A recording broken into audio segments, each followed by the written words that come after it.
നമുക്ക് എന്തായാലും സ്റ്റാർട്ട് ചെയ്യാം. വരുന്ന ഇതിൽ ആളുകൾ ജോയിൻ ചെയ്യട്ടെ. അപ്പം ഇന്ന് നമ്മൾ രണ്ടാമത്തെയും മൂന്നാമത്തെയും മൊഡ്യൂളുമായിട്ട് റിലേറ്റ് ചെയ്തിട്ടുള്ള കുറച്ച് MCQ ആണ് ഡിസ്കസ് ചെയ്യാനായിട്ട് പോകുന്നത്.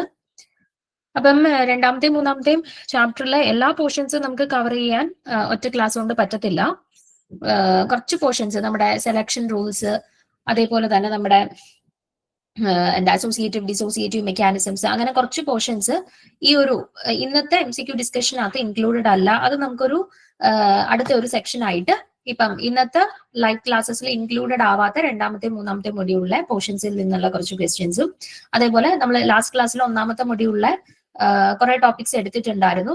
അവിടെ നിന്നും നമ്മൾ ഇൻക്ലൂഡ് ചെയ്യാതെ വിട്ടുപോയിട്ടുള്ള കുറച്ച് ടോപ്പിക്സ് കൂടെ ചേർത്തിട്ട് നമുക്ക് അടുത്ത ക്ലാസ്സിൽ അടുത്ത ഒരു ലൈവ് സെഷൻ ആയിട്ട് എടുക്കാം. അപ്പൊ ഇന്ന് ഞാനൊരു പ്രധാനപ്പെട്ട ടോപ്പിക്സ് ഒക്കെ ഇൻക്ലൂഡ് ചെയ്തിട്ടുള്ള ഒരു 21 ചോദ്യങ്ങളാണ് നമ്മൾ ഇന്ന് ഡിസ്കസ് ചെയ്യാനായിട്ട് പോകുന്നത്. ഓരോ ക്വസ്റ്റ്യൻ പഠിക്കുന്ന സമയത്ത് നമ്മൾ അതുമായിട്ട് റിലേറ്റ് ചെയ്തിട്ടുള്ള കുറച്ച് തിയറട്ടിക്കൽ ആയിട്ടുള്ള കാര്യങ്ങളൂടെ പറഞ്ഞു പോകും. ഇനിയുള്ള എക്സാംസിന് നിങ്ങൾക്ക് ആപ്ലിക്കബിൾ ആവുന്ന രീതിയിൽ കുറച്ച് പ്രധാനപ്പെട്ട പോയിന്റ്സും കൂടെ ഡിസ്കസ് ചെയ്തു പോകുന്ന രീതിയിലാണ് നമ്മൾ ഉദ്ദേശിച്ചിട്ടുള്ളത്.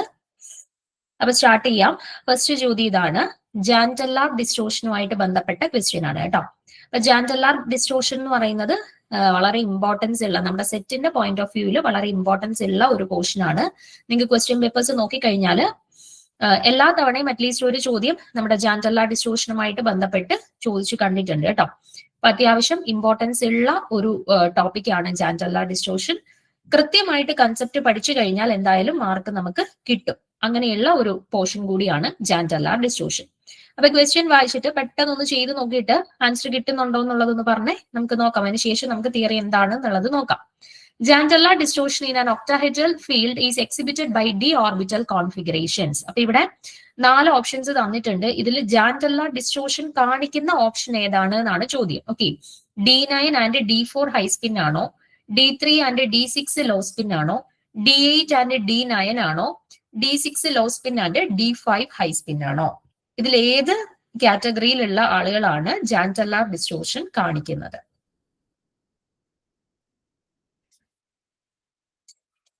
പെട്ടെന്നൊന്ന് ചെയ്ത് നോക്കിയിട്ട് ഒന്ന് റിപ്ലൈ ഇടുക.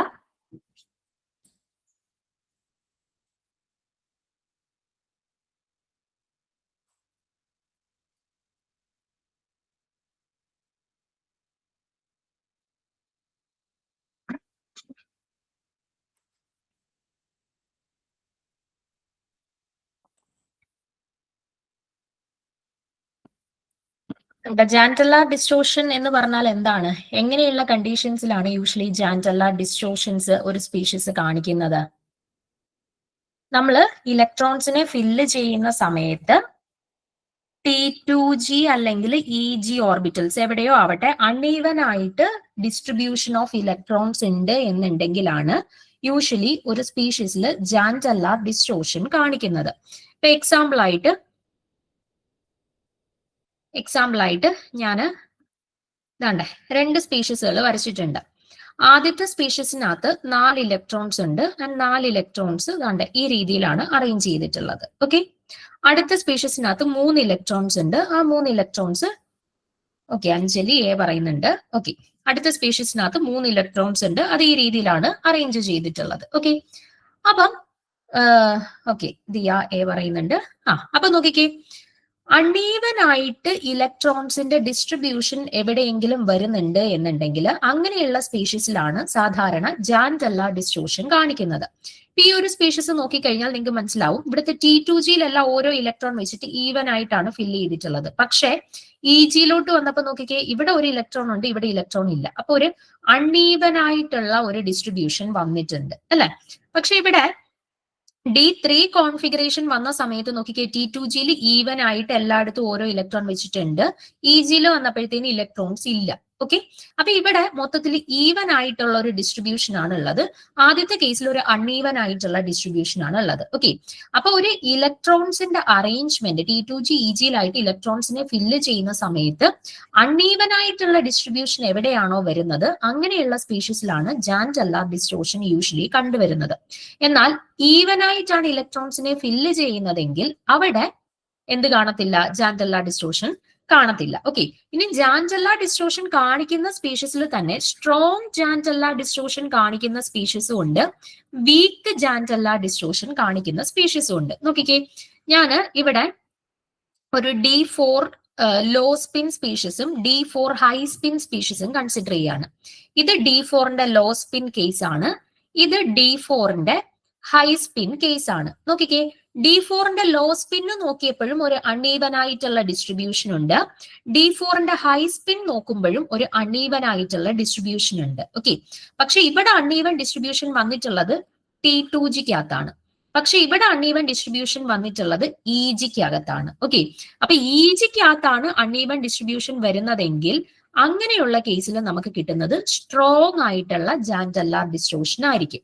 എന്നാൽ T2Gക്കകത്ത് ഇതേപോലെ T2Gക്കകത്താണ് അൺഈവൻ ഡിസ്ട്രിബ്യൂഷൻ വരുന്നതെങ്കിൽ നമുക്ക് അവിടെ കിട്ടുന്നത് വീക്ക് ആയിട്ടുള്ള ഒരു ജാൻഡെല്ലാർ ഡിസ്റ്റോർഷൻ ആയിരിക്കും. ഓക്കെ, അപ്പൊ ജാൻഡെല്ലാർ ഡിസ്റ്റോർഷൻ എങ്ങനെയുള്ള കേസസിലാണ് ഉണ്ടാവുന്നത്? T2Gയിൽ അല്ലെങ്കിൽ EGയിൽ അൺഈവൻ ആയിട്ടുള്ള ഡിസ്ട്രിബ്യൂഷൻ വരുന്ന സമയത്താണ് ജാൻഡെല്ലാർ ഡിസ്റ്റോർഷൻസ് കാണിക്കുന്നത്. അതിൽ തന്നെ T2Gയിലാണ് അൺഈവൻ ആയിട്ട് ഇലക്ട്രോൺസിനെ ഫില്ല് ചെയ്തെടുക്കുന്നതെങ്കിൽ നമുക്ക് വീക്ക് ആയിട്ടുള്ള ജാൻഡെല്ലാർ ഡിസ്റ്റോർഷൻ ആയിരിക്കും ഉണ്ടാവുക. അല്ല, EGയിലാണ് അൺഈവൻ ആയിട്ട് ഇലക്ട്രോൺസിനെ ഫില്ല് ചെയ്തിട്ടുള്ളതെങ്കിൽ നമുക്ക് സ്ട്രോങ് ആയിട്ടുള്ള ജാൻഡെല്ലാർ ഡിസ്റ്റോർഷൻസ് ആയിരിക്കും ഉണ്ടാവുന്നത്. ഓക്കെ, ഇനി ഇത്രയേ ഉള്ളൂ നമുക്ക് ജാൻഡെല്ലാർ ഡിസ്റ്റോർഷൻസുമായിട്ട് ബന്ധപ്പെട്ട് ക്വസ്റ്റ്യൻസ് വന്നു കഴിഞ്ഞാൽ പ്രധാനമായിട്ടും അറിഞ്ഞിരിക്കേണ്ട കൺസെപ്റ്റ്. ഇനി ഈ ഒരു സ്പീഷീസ് നോക്കിക്കഴിഞ്ഞാൽ ഇവിടെ ഓപ്ഷൻ എയിൽ നിങ്ങൾക്ക് D9ഉം D4 ഹൈ സ്പിന്നും ആണ് തന്നിട്ടുള്ളത്. ഓക്കെ, D9ഉം D4 ഹൈ സ്പിന്നും, D4ന്റെ ഹൈ സ്പിന്നും. ഓക്കെ, ഇത് രണ്ടും നമുക്കൊന്ന് വരച്ചു നോക്കാം. D9 ആവുമ്പോൾ 1 2 3 4 5 6 7 8 9. D4 ഹൈ സ്പിൻ ആവുമ്പോൾ 1 2 3 4. നോക്കിക്കേ, D9നകത്ത് EGക്കകത്ത് ഒരിടത്ത് 2 ഒരിടത്ത് 1 ഉള്ളൂ. അപ്പൊ അൺഈവൻ ആയിട്ടുള്ള ഡിസ്ട്രിബ്യൂഷൻ EGക്കകത്ത് വന്നിട്ടുണ്ട്. ഓക്കെ, അതേപോലെ D4 ഹൈ സ്പിന്നിന്റെ കേസ് നോക്കിയപ്പോൾ EGക്കകത്ത് ഒരിടത്ത് ഒരു ഇലക്ട്രോൺ ഒരിടത്ത് ഇലക്ട്രോൺ ഇല്ല. അപ്പൊ ഇവിടെയും എന്ത് വന്നിട്ടുണ്ട്? അൺഈവൻ ആയിട്ടുള്ള ഡിസ്ട്രിബ്യൂഷൻ വന്നിട്ടുണ്ട്. ഓക്കെ, അപ്പൊ അൺഈവൻ ആയിട്ടുള്ള ഡിസ്ട്രിബ്യൂഷൻ EGയിൽ D9 സിസ്റ്റത്തിലും വന്നിട്ടുണ്ട്, D4 ഹൈ സ്പിന്നിന്റെ കേസിലും വന്നിട്ടുണ്ട്. അപ്പൊ നമുക്ക് പറയാം എന്താ, അൺഈവൻ EGയിൽ വന്നതുകൊണ്ട് തന്നെ ഈ സ്പീഷീസിൽ സ്ട്രോങ് ആയിട്ടുള്ള ജാൻഡെല്ലാർ ഡിസ്റ്റോർഷൻ കാണിക്കുന്നുണ്ട്. ഓക്കെ, സ്ട്രോങ് ആയിട്ടുള്ള ജാൻഡെല്ലാർ ഡിസ്റ്റോർഷൻ കാണിക്കുന്നുണ്ട്. അപ്പൊ ഇവിടെ ഏതാണ് കറക്റ്റ് ആൻസർ ആയിട്ട് വരുന്നത്? ഓപ്ഷൻ എ ആണ്. ഇനി ബാക്കി ഓപ്ഷൻസ് നിങ്ങൾ ചെക്ക് ചെയ്ത് നോക്കിയാലും നിങ്ങൾക്ക് മനസ്സിലാവും, ബാക്കിയുള്ള 3 ഓപ്ഷൻസിലും രണ്ടുപേരും ജാൻഡെല്ലാർ ഡിസ്റ്റോർഷൻ കാണിക്കുന്നതായിട്ട് വരുന്നില്ല. വേണമെങ്കിൽ എക്സാമ്പിൾ ആയിട്ട് നമുക്ക് ലാസ്റ്റിലത്തെ ഒന്ന് ചെയ്ത് നോക്കാം. D6 law സ്പിന്നും D5 high സ്പിന്നും. നോക്കിക്കേ, D6 ലോ സ്പിന്നും D5ന്റെ ഹൈ സ്പിന്നും. ഇത് രണ്ടും ഒന്ന് വരച്ചു നോക്കാം. D6 ലോ സ്പിൻ ആവുമ്പോൾ 6 ഇലക്ട്രോണും താഴെ T2Gയിൽ തന്നെ പെയർ ചെയ്ത് നിൽക്കും. ഓക്കെ, D5ന്റെ ഹൈ സ്പിൻ ആവുമ്പോൾ എന്ത് ചെയ്യും? 3 ഇലക്ട്രോൺ താഴെ ഫില്ല് ചെയ്തിട്ട് ബാക്കിയുള്ള 2 പേര് ഹൈ ലെവലിലോട്ട് EG ഹൈയിലോട്ട് പോകും. അപ്പൊ ഇവിടെ നോക്കിക്കേ, T2Gയിൽ ഈവൻ ആയിട്ടാണ് ഇലക്ട്രോൺസിന് എല്ലായിടത്തും ഒരേപോലെയാണ് ഫില്ല് ചെയ്തിട്ടുള്ളത്. ഇവിടെയോ? ഇവിടെയും നോക്കിക്കേ, എല്ലായിടത്തും ഓരോ ഇലക്ട്രോണിനെ വെച്ചിട്ട് ഈവൻ ആയിട്ടാണ്. അപ്പൊ ഇവിടെയും ഈവൻ ഡിസ്ട്രിബ്യൂഷൻ ആണ്, ഇവിടെയും ഈവൻ ഡിസ്ട്രിബ്യൂഷൻ ആണ്. ഈവൻ ഡിസ്ട്രിബ്യൂഷൻ ആണെന്നുണ്ടെങ്കിൽ അവിടെ ജാൻഡെല്ലാർ ഡിസ്റ്റോർഷൻ കാണിക്കുമോ? ഇല്ല. ഓക്കെ, അപ്പൊ ബാക്കിയുള്ള ഓപ്ഷൻ ബി, ഓപ്ഷൻ സിയും ചെയ്ത് നോക്കിയാൽ നിങ്ങൾക്ക് ഇതേപോലെയുള്ള ഈവൻ ആയിട്ടുള്ള ഡിസ്ട്രിബ്യൂഷൻസ് ആയിരിക്കും കിട്ടുന്നത്. സോ ഓപ്ഷൻ എയിൽ മാത്രമേ ഉള്ളൂ നമുക്ക് അൺഈവൻ ആയിട്ടുള്ള ഡിസ്ട്രിബ്യൂഷൻ കിട്ടുന്നത്. സോ അതാണ് നമുക്കിവിടെ കറക്റ്റ് ആൻസർ ആയിട്ട് വരുന്നത്. കേട്ടോ, ഓപ്ഷൻ എ ആണ് കറക്റ്റ് ആൻസർ ആയിട്ട് വരുന്നത്. ക്ലിയർ ആണോ? ജാൻഡെല്ലാർ ഡിസ്റ്റോർഷൻ എന്തെങ്കിലും ഒന്നുകൂടെ റിപ്പീറ്റ് ചെയ്യേണ്ടതായിട്ടുണ്ടോ? വളരെ ഇമ്പോർട്ടന്റ് ആണ്. നിങ്ങൾക്ക് പ്രീവിയസ് ക്വസ്റ്റ്യൻ പേപ്പേഴ്സ് നോക്കി കഴിഞ്ഞാൽ മനസ്സിലാവും, എല്ലാ തവണയും അറ്റ്ലീസ്റ്റ് ഒരു ചോദ്യമെങ്കിലും വരാറുണ്ട്. കേട്ടോ, ഞാൻ ഈ പറഞ്ഞ 3 കാര്യങ്ങൾ മാത്രം ഒന്ന് അറിഞ്ഞിരുന്നു കഴിഞ്ഞാൽ നമുക്ക് ജാൻഡെല്ലാർ ഡിസ്റ്റോർഷൻസുമായിട്ട് ബന്ധപ്പെട്ട് ക്വസ്റ്റ്യൻസ് വന്നു കഴിഞ്ഞാൽ ആൻസർ ചെയ്യാൻ പറ്റും. ഓക്കെ, അടുത്ത ചോദ്യത്തിലോട്ട് പോവാം. ഞാൻ ജാൻഡെല്ലാർ ഡിസ്റ്റോർഷൻസിന്റെ ഒരു ചോദ്യം കൂടെ തരാമേ, അതുകൂടെ നിങ്ങളൊന്ന് ചെയ്തു നോക്കുക. ഞാനൊരു 4 സ്പീഷീസ് തരാം, അതിൽ ജാൻഡെല്ലാർ ഡിസ്റ്റോർഷൻ കാണിക്കുന്ന സ്പീഷീസ് ഏതാണെന്നുള്ളത് നിങ്ങളൊന്ന് ചെയ്തു നോക്കിയിട്ട് പറയാം. ആദ്യത്തത് NiH2O 6 2+, രണ്ടാമത്തെ ZnH2O6 2+, അടുത്തത് MnF6 4-, അടുത്തത് CrH2O6 2+. ഓക്കെ, ഈ 4 സ്പീഷീസ് ഒന്ന് നോക്കിയിട്ട് ഇതിൽ ആരാണ് ജാൻഡെല്ല ഡിസ്റ്റോർഷൻ കാണിക്കാൻ സാധ്യതയുള്ളത് എന്നൊന്ന് ചെയ്ത് നോക്കിയിട്ട് പറ. ഇതും നമ്മുടെ പ്രീവിയസ് ആയിട്ടുള്ള ഒരു സെറ്റ് എക്സാമിന് ചോദിച്ച ചോദ്യമാണ് കേട്ടോ. ഇന്ന് നമ്മൾ ഡിസ്കസ് ചെയ്യുന്ന എല്ലാ ചോദ്യങ്ങളും മുന്നത്തെ പല പല വർഷങ്ങളിലായിട്ട് നടന്നിട്ടുള്ള സെറ്റ് എക്സാമിൽ ഈ കോർഡിനേഷൻ കെമിസ്ട്രി ആൻഡ് നമ്മുടെ ലാന്തനൈറ്റ്സ് ആൻഡ് ആക്ടിനേറ്റ്സ് ഈ 2 ചാപ്റ്ററുമായിട്ട് ട്രാൻസിഷൻ ആൻഡ് ഇന്നർ ട്രാൻസിഷൻ എലമെന്റ്സുമായിട്ടും ബന്ധപ്പെട്ട് ചോദിച്ചിട്ടുള്ള ചോദ്യങ്ങളാണ് കേട്ടോ. എല്ലാ ക്വസ്റ്റ്യൻസും സെറ്റ് എക്സാമിന്റെ ക്വസ്റ്റ്യൻ പേപ്പറിൽ നിന്ന് തന്നെ എടുത്തിട്ടുള്ള ക്വസ്റ്റ്യൻസ് ആണ്. ഓക്കെ, അപ്പൊ ഇത് ചെയ്ത് നോക്കിയിട്ട് പെട്ടെന്നൊന്ന് പറഞ്ഞേ.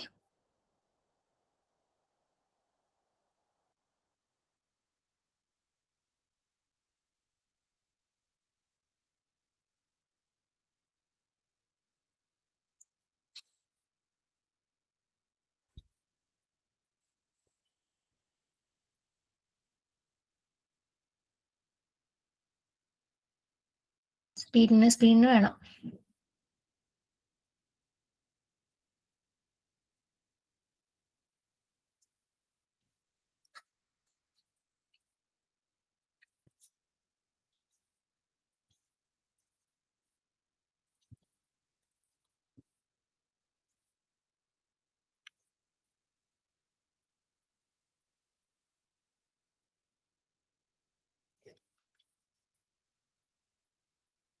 കിട്ടിയില്ല? നോക്കിക്കേ, ഇവിടെ ആദ്യത്തെ സ്പീഷീസ് നിക്കൽ 2+ ആണ്. നിക്കൽ 2+ എന്ന് പറയുമ്പോൾ D8 സ്പീഷീസ് ആണ്. ഓക്കെ, ഡി ആ കറക്റ്റ് ആണ്. ഓപ്ഷൻ ഡി ആണ് കറക്റ്റ് ആൻസർ ആയിട്ട് വരുന്നത്. ഓക്കെ, അപ്പൊ Ni2+ D8 കോൺഫിഗറേഷൻ ആണ്. രണ്ടാമത്തത് Zn2+. Zn2+ എന്ന് പറയുന്നത് D10 കോൺഫിഗറേഷൻ ആണ്. അടുത്തത് Mn2+. Mn2+ എന്ന് പറയുന്നത് D5 കോൺഫിഗറേഷൻ ആണ്. അടുത്തത് Cr2+. ക്രോമിയം 2+ എന്ന് പറയുന്നത് D4 കോൺഫിഗറേഷൻ ആണ്. ഓക്കെ, ഇനി നിങ്ങൾ നോക്കിക്കേ, എല്ലാവരുടെ കേസിലും ലിഗാൻഡ് ആയിട്ട് വന്നിട്ടുള്ളത് H2O ഫ്ലൂറിനും ഒക്കെയാണ്. H2Oയും ഫ്ലൂറിനും ഒക്കെ ഏത് ടൈപ്പ് ഓഫ് ലിഗാൻഡുകളാണ്? വാട്ടറും ഫ്ലൂറിനും ഒക്കെ ഏത് ടൈപ്പ് ഓഫ് ലിഗാൻഡുകളാണ്?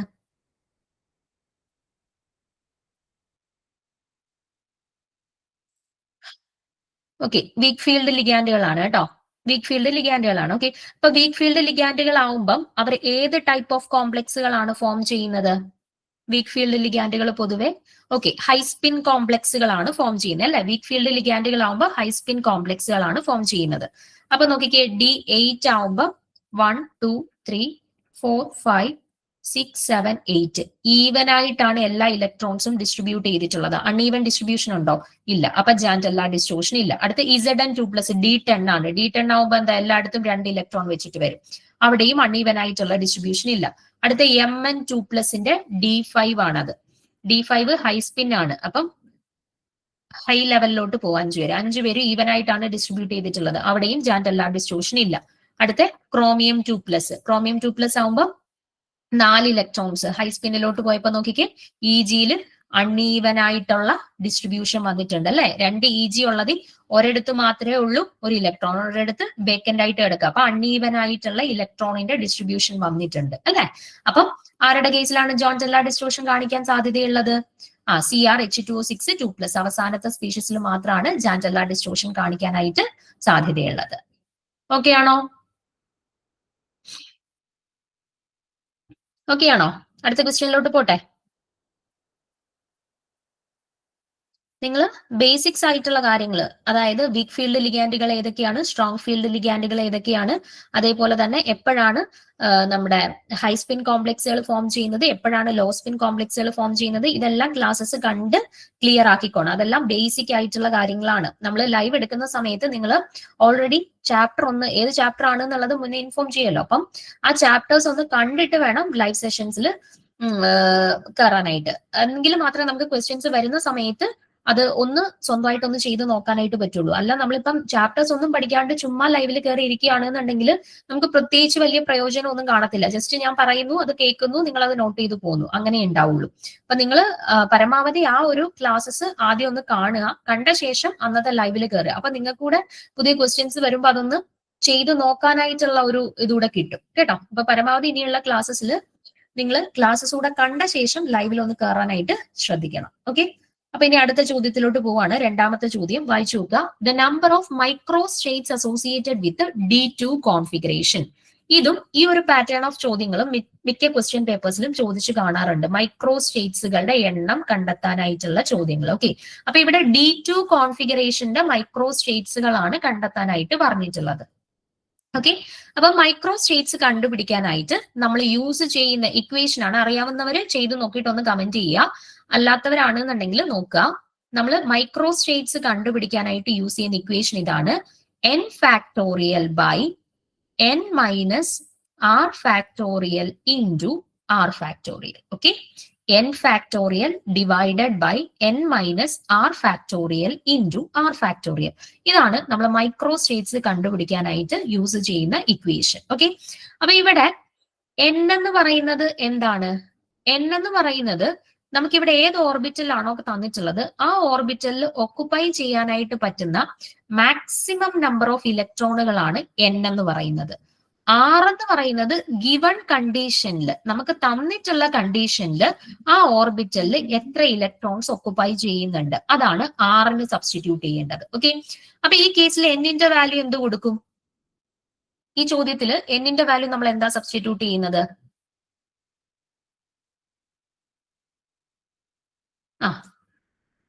അതെ, 10 ആണ് നമ്മൾ സബ്സ്റ്റിറ്റ്യൂട്ട് ചെയ്യുന്നത് അല്ലെ? കാരണം ഇവിടെ നമുക്ക് d ഓർബിറ്റൽ ആണ് തന്നിട്ടുള്ളത്. d ഓർബിറ്റൽ ആണ് തന്നിട്ടുള്ളത്. ഓക്കെ, d ഓർബിറ്റൽ ആണ് തന്നിട്ടുള്ളത്. അപ്പൊ ഡിക്കകത്ത് നമുക്കറിയാം പരമാവധി 10 ഇലക്ട്രോണുകളാണ് ഓക്കുപ്പൈ ചെയ്യുന്നത്. ഓക്കെ, ഇനി R-ന്റെ വാല്യൂ ഇവിടെ എന്താ സബ്സ്റ്റിറ്റ്യൂട്ട് ചെയ്യേണ്ടത്? R-ന്റെ വാല്യൂ എന്താ ഇവിടെ സബ്സ്റ്റിറ്റ്യൂട്ട് ചെയ്യേണ്ടത്? 2 ആണ് അല്ലെ? നമുക്കിവിടെ D2 കോൺഫിഗറേഷൻ ആണ് തന്നിട്ടുള്ളത്. അപ്പൊ തന്നിട്ടുള്ള കണ്ടീഷനിൽ ഡിക്കകത്ത് 2 ഇലക്ട്രോണുകളെ ഉള്ളൂ. അപ്പൊ R-ന്റെ സ്ഥാനത്ത് നമ്മൾ എന്ത് സബ്സ്റ്റിറ്റ്യൂട്ട് ചെയ്യണം? 2 സബ്സ്റ്റിറ്റ്യൂട്ട് ചെയ്യണം. അപ്പൊ ഇവിടെ ആൻസർ ആയിട്ട് എന്താ വരിക? 10 factorial divided by 10 minus 2 factorial into 2 factorial എന്ന് വരും അല്ലെ? അപ്പൊ അത് സബ്സ്റ്റിറ്റ്യൂട്ട് ചെയ്യുമ്പോൾ 1 into 2 into 3 into 4 into 5 6 7 8 9 10 divided by 10 minus 2 എന്ന് പറയുമ്പോൾ 8 ഫാക്ടോറിയൽ ആണ് അല്ലെ? അപ്പൊ 1 into 2 into 3 into 4 into 5 into 6 into 7 into 8 into വീണ്ടും 2 ഫാക്ടോറിയൽ ഉണ്ട്. അപ്പൊ 1 ഇൻറ്റു 2. ഓക്കെ, ഇനി നമുക്ക് ക്യാൻസൽ ചെയ്യാൻ പറ്റുന്നവരെല്ലാം ക്യാൻസൽ ചെയ്യാം. ന്യൂമറേറ്ററിലും ഡിനോമിനേറ്ററിലും 10 വരെയുള്ള സംഖ്യകളുണ്ട്, അത് ക്യാൻസൽ ചെയ്തു. ഇനി ഈ 2ഉം ഈ 10 വെട്ടി 5 ആയി. 9 5 45 എന്ന് വന്നു. ഓക്കെ, അപ്പൊ നമ്പർ ഓഫ് മൈക്രോ സ്റ്റേറ്റ്സ് നമുക്ക് എന്ത് കിട്ടി? ഓക്കെ, 45 എന്ന് കിട്ടി. ക്ലിയർ ആണല്ലോ? ഇത് ഇക്വേഷൻ മാത്രം കാണാതെ പഠിച്ചു വെച്ചിരുന്നാൽ മതി. നിങ്ങൾക്ക് ക്വസ്റ്റ്യൻ പേപ്പേഴ്സ് നോക്കിക്കഴിഞ്ഞാൽ കുറെ തവണ മൈക്രോ സ്റ്റേറ്റ്സ് കണ്ടുപിടിക്കാനായിട്ടുള്ള ക്വസ്റ്റ്യൻ റിപ്പീറ്റ് ചെയ്ത് ചോദിച്ചിട്ടുണ്ട് കേട്ടോ. അപ്പൊ ഈ ജസ്റ്റ് ഈ ഒരു ഇക്വേഷൻ പഠിച്ചു വെച്ച് കഴിഞ്ഞാൽ നമുക്ക് D1 D2 D3 D4 ഏത് ചോദിച്ചു കഴിഞ്ഞാലും നമുക്ക് ചെയ്യാനായിട്ട് പറ്റും. അങ്ങനെ ആണെന്നുണ്ടെങ്കിൽ നിങ്ങൾ ഒന്ന് കണ്ടുപിടിച്ച് നോക്കുക. ഒരു P2 കോൺഫിഗറേഷൻ ആയിരുന്നു എങ്കിൽ അവിടുത്തെ മൈക്രോ സ്റ്റേറ്റ്സുകൾ എത്രയാണ്? P2 കോൺഫിഗറേഷൻ ആയിരുന്നുവെങ്കിൽ അവിടുത്തെ മൈക്രോ സ്റ്റേറ്റ്സുകൾ കണ്ടുപിടിക്കുന്നത് എങ്ങനെയാ?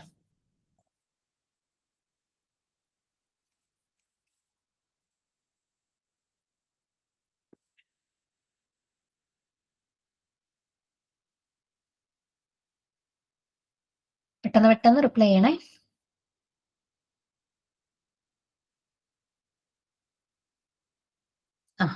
ഓക്കെ,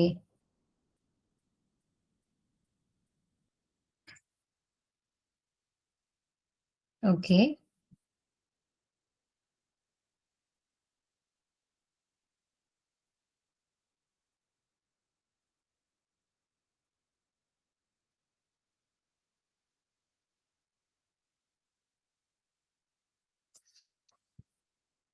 വൃന്ദ, അമല, ഹർഷിത ചെയ്തോ? Okay, okay. അപ്പൊ നോക്കിക്കേ, ഇവിടെ നമുക്ക് P2 കോൺഫിഗറേഷൻ ആണ് തന്നിരിക്കുന്നത്. അപ്പൊ ഇവിടെ n-ന്റെ വാല്യൂ എന്താ? P ഓർബിറ്റലിനകത്ത് നമുക്കറിയാം പരമാവധി എത്ര ഇലക്ട്രോൺസ് ആണ് ഓക്കുപ്പൈ ചെയ്യുന്നത്? പരമാവധി 6 ഇലക്ട്രോൺസ് ആണ് P ഓർബിറ്റൽസിനകത്ത് ഓക്കുപ്പൈ ചെയ്യാൻ പറ്റുള്ളൂ. അപ്പൊ അവിടെ n-ന്റെ വാല്യൂ 6 ഇട്ട് കൊടുക്കുക. ദെൻ R-ന്റെ വാല്യൂ എന്ത് ഇട്ട് കൊടുക്കണം? P2 കോൺഫിഗറേഷൻ ആണ്. നിലവിൽ P-ക്കകത്ത് 2 ഇലക്ട്രോൺസ് ആണ് ഉള്ളത് അല്ലെ? അപ്പം n-ന്റെ വാല്യൂ കിട്ടി, R-ന്റെ വാല്യൂ കിട്ടി. ഇനി എന്ത് ചെയ്താൽ മതി? n ഫാക്ടോറിയൽ, അതായത് 6 factorial into n minus r factorial, അതായത് 6 minus 2 factorial into 2 factorial. Okay, then 1 into 2 into 3 into 4 into 5 into 6 divided by 1 into 2 into 3 into 4 into 1 into 2. Okay, ഈ 4ഉം ക്യാൻസൽ ചെയ്തു. 3, ഇപ്പൊ 5 3s are 15 എന്ന് കിട്ടി. ഓക്കെ, അപ്പൊ ഈ രീതിയിൽ ഏതിന്റെ ചോദിച്ചു കഴിഞ്ഞാലും കണ്ടുപിടിക്കാനായിട്ട് നമുക്കറിയണം. ജസ്റ്റ് ആ ഇക്വേഷൻ മാത്രം പഠിച്ചിരുന്നാൽ മതി കേട്ടോ. അപ്പൊ P2, P3, P4, P5 പോലെയുള്ള കോൺഫിഗറേഷൻസ് തരുവാണെന്നുണ്ടെങ്കിൽ എന്നിന്റെ വാല്യൂ 6 ഇട്ട് കൊടുക്കുക. D1 to D9 കോൺഫിഗറേഷൻസ് ആണ് തരുന്നുണ്ടെങ്കിൽ എന്നിന്റെ വാല്യൂ 10 ഇട്ട് കൊടുക്കുക. അത് മാത്രം ഓർത്തിരുന്നാൽ മതി. ഓക്കെ, അടുത്ത ക്വസ്റ്റ്യൻ നോക്കാം.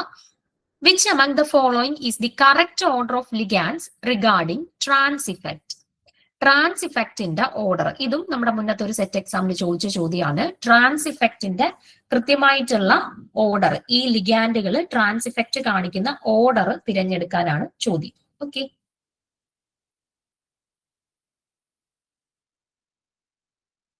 എന്താണ് ട്രാൻസ് ഇഫക്റ്റ് എന്ന് പറഞ്ഞാൽ നോക്കിക്കേ, ഞാന് ഒരു കോംപ്ലക്സ് കൺസിഡർ ചെയ്യുകയാണേ.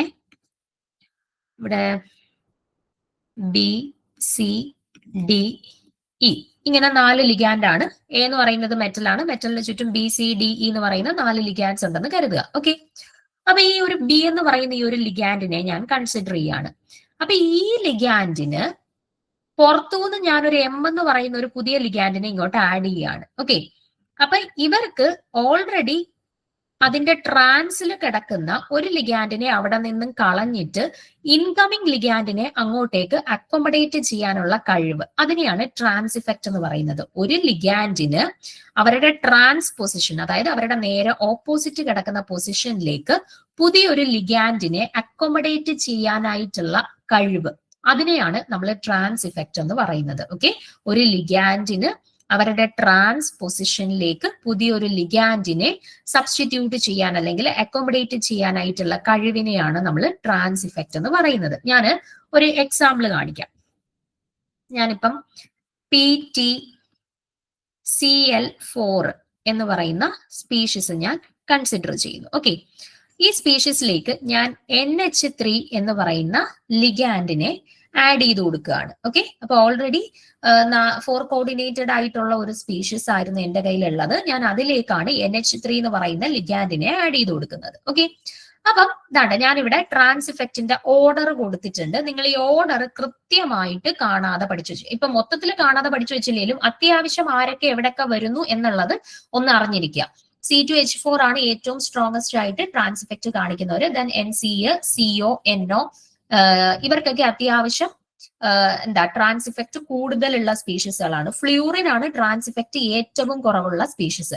ദെൻ നിങ്ങൾ കമ്പയർ ചെയ്ത് പഠിക്കേണ്ട 2 പേര് ക്ലോറിനും NH3യും ആണ് കേട്ടോ. ക്ലോറിനും NH3യും കമ്പയർ ചെയ്യുന്ന സമയത്ത് NH3യെക്കാട്ടിൽ ട്രാൻസ് ഇഫക്റ്റ് കൂടുതലുള്ളത് ക്ലോറിൻ ആണ് കേട്ടോ. NH3യെക്കാട്ടിൽ ട്രാൻസ് ഇഫക്റ്റ് കൂടുതലുള്ളത് ക്ലോറിൻ ആണ്. ഓക്കെ, അപ്പൊ ഈ ഒരു ഓർഡർ നിങ്ങൾ കൃത്യമായിട്ടൊന്ന് പഠിച്ചു വെക്കുക. കൃത്യമായിട്ടില്ലെങ്കിൽ പോലും പ്രധാനപ്പെട്ട ആളുകൾ ഏതൊക്കെ പൊസിഷൻസിൽ വരുന്നു എന്നുള്ളത് ഒന്ന് നോക്കി വെച്ചേക്കുക കേട്ടോ. ട്രാൻസ് ഇഫക്റ്റിന്റെ ഇപ്പൊ fluorine OH minus, H2O, NH3, pyridine Cl minus, Br minus, I minus, ഇങ്ങനെയാണ് ട്രാൻസ് ഇഫക്റ്റ് കൂടി പോകുന്നത്. ഏറ്റവും കൂടുതലായിട്ട് വരുന്നത് C2H4, then NC minus, CO, NO ഇതിനൊക്കെയാണ് ട്രാൻസ് ഇഫക്റ്റ് ഏറ്റവും കൂടുതലായിട്ടുള്ളത്. അപ്പൊ നോക്കിക്കേ, ഇവിടെ ഞാൻ എടുത്ത സ്പീഷീസിൽ 4 ലിഗാൻഡും ക്ലോറിൻ ആയിരുന്നു. ഇവിടെ വരുന്ന ഞാൻ അഡീഷണലി ആഡ് ചെയ്ത് കൊടുക്കാൻ പോകുന്ന ലിഗാൻഡ് NH3 ആണ്. ഓക്കെ, അപ്പൊ NH3യും ക്ലോറിനെയും തമ്മിൽ നിങ്ങളൊന്ന് കമ്പയർ ചെയ്ത് നോക്കിക്കേ. ക്ലോറിൻ ആണ് ട്രാൻസ് ഇഫക്റ്റ് കൂടുതൽ കമ്പയർഡ് ടു NH3 അല്ലെ. NH3യെക്കാട്ടിൽ ട്രാൻസ് ഇഫക്റ്റ് കൂടിയ ആളാണ് ക്ലോറിൻ. ഓക്കെ, അപ്പൊ ആദ്യം എന്ത് സംഭവിക്കുന്ന വെച്ചാൽ ഇവിടെ ഓൾറെഡി എന്റെ സ്പീഷീസ് അതിനകത്ത് ഈ ക്ലോറിൻ എന്ത് ചെയ്യുമെന്ന് വെച്ചാൽ അവരുടെ ട്രാൻസ് പൊസിഷനിലേക്ക് ആദ്യം വരുന്ന NH3യെ അങ്ങ് അക്കോമഡേറ്റ് ചെയ്യും. ഓക്കെ, അപ്പം കറസ്പോണ്ടിങ് ആയിട്ട് നമുക്ക് കിട്ടുന്ന സ്പീഷീസ് എന്ന് പറഞ്ഞാൽ എന്താ, ഇയാളുടെ ട്രാൻസ് പൊസിഷനിലേക്ക് നമ്മൾ ആഡ് ചെയ്ത് കൊടുത്ത് NH3 വന്ന് ഓക്കുപ്പൈ ചെയ്യുന്ന ഒരു സ്പീഷീസ് എനിക്ക് കിട്ടി.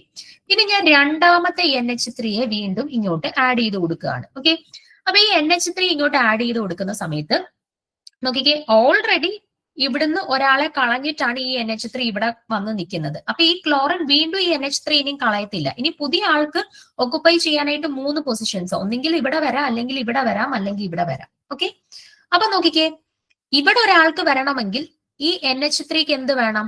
ക്ലോറിനെക്കാട്ടിൽ ട്രാൻസ് ഇഫക്റ്റ് കൂടുതൽ വേണം. അപ്പൊ NH3 അയാളുടെ ഓപ്പോസിറ്റ് ഇരിക്കുന്ന ഇയാളെ തെറിപ്പിച്ച് കളഞ്ഞിട്ട് പുതിയതായിട്ട് വരുന്ന ആളിനെ അങ്ങോട്ട് ഒക്കുപ്പൈ ചെയ്യണം. അപ്പൊ നിങ്ങൾ നോക്കിയേ, നമ്മളിപ്പോ പഠിച്ചു NH3യും ക്ലോറിനെയും തമ്മിൽ കമ്പയർ ചെയ്യുന്ന സമയത്ത് ക്ലോറിൻ ആണ് ട്രാൻസ് ഇഫക്റ്റ് കൂടുതലുള്ളത് അല്ലെ. അപ്പൊ ക്ലോറിൻ ആണ് ട്രാൻസ് ഇഫക്റ്റ് കൂടുതലെങ്കിൽ ഇയാളെ തെറിപ്പിച്ച് കളയാൻ പറ്റുമോ? ഇല്ല. കാരണം ഇയാൾക്ക് ട്രാൻസ് ഇഫക്റ്റ് കുറവാണ്. ട്രാൻസ് ഇഫക്റ്റ് കുറവുള്ള ആൾക്ക് അയാളുടെ ട്രാൻസ് പൊസിഷനിൽ വരുന്ന ഒരാളെ തെറിപ്പിച്ച് കളയാനായിട്ട് പറ്റത്തില്ല. ഓക്കെ, അപ്പൊ നോക്കിക്കേ, അപ്പൊ നമുക്ക് എന്താ സംഭവിക്കുക? അപ്പൊ ഇയാളുടെ ഓപ്പോസിറ്റ് കിടക്കുന്ന ട്രാൻസിൽ കിടക്കുന്ന ആളെ തെറിപ്പിച്ച് കളയാനായിട്ട് പറ്റത്തില്ല. പിന്നെ ഒരു പോസിബിലിറ്റി എന്ന് പറഞ്ഞാൽ ഇതാ, ഒന്നെങ്കിൽ NH3ക്ക് ഇവിടെ ഒക്കുപ്പൈ ചെയ്യാം, അല്ലെങ്കിൽ NH3ക്ക് ഇവിടെ ഒക്കുപ്പൈ ചെയ്യാം. അപ്പൊ അത് ഏത് പൊസിഷനിൽ വേണമെങ്കിലും ഒക്കുപ്പൈ ചെയ്യാം. അപ്പൊ ഞാൻ വരയ്ക്കുന്ന കേസിൽ ഇവിടെ NH3 വരുന്നു, ഇവിടെ NH3 വരുന്നു. ഓക്കെ, അപ്പൊ ഈ സ്പീഷീസിനെയാണ് എന്തെന്ന് പറയുന്നത്? സെയിം സൈഡിൽ 2 NH3 വന്നിട്ടുണ്ട് അല്ലെ, അതായത് സിസ് ആയിട്ട് 2 NH3 വന്നിട്ടുണ്ട് അല്ലെ. ഇതാണ് നമ്മുടെ സിസ് പ്ലാറ്റിൻ എന്ന് പറയുന്ന സ്പീഷീസ്. ഓക്കെ, സിസ് പ്ലാറ്റിൻ. ഈ സിസ് പ്ലാറ്റിൻ ആണ് നമ്മൾ ക്യാൻസർ ട്രീറ്റ്മെന്റിനൊക്കെ യൂസ് ചെയ്യുന്നത് കേട്ടോ. അതുമായിട്ട് ബന്ധപ്പെട്ട ക്വസ്റ്റ്യൻസ് ഒക്കെ വരാറുണ്ട്. സിസ് പ്ലാറ്റിനുമായിട്ട് ബന്ധപ്പെട്ട് ക്യാൻസർ ട്രീറ്റ്മെന്റിന് യൂസ് ചെയ്യുന്ന ഒരു ഓർഗാനോ മെറ്റാലിക് സ്പീഷീസ് ആണ് സിസ് പ്ലാറ്റിൻ എന്ന് പറയുന്നത്. ഓക്കെ, അപ്പം ഇനി ഞാൻ രണ്ടാമത് കൺസിഡർ ചെയ്യാൻ പോകുന്ന സ്പീഷീസ് നോക്കിക്കേ.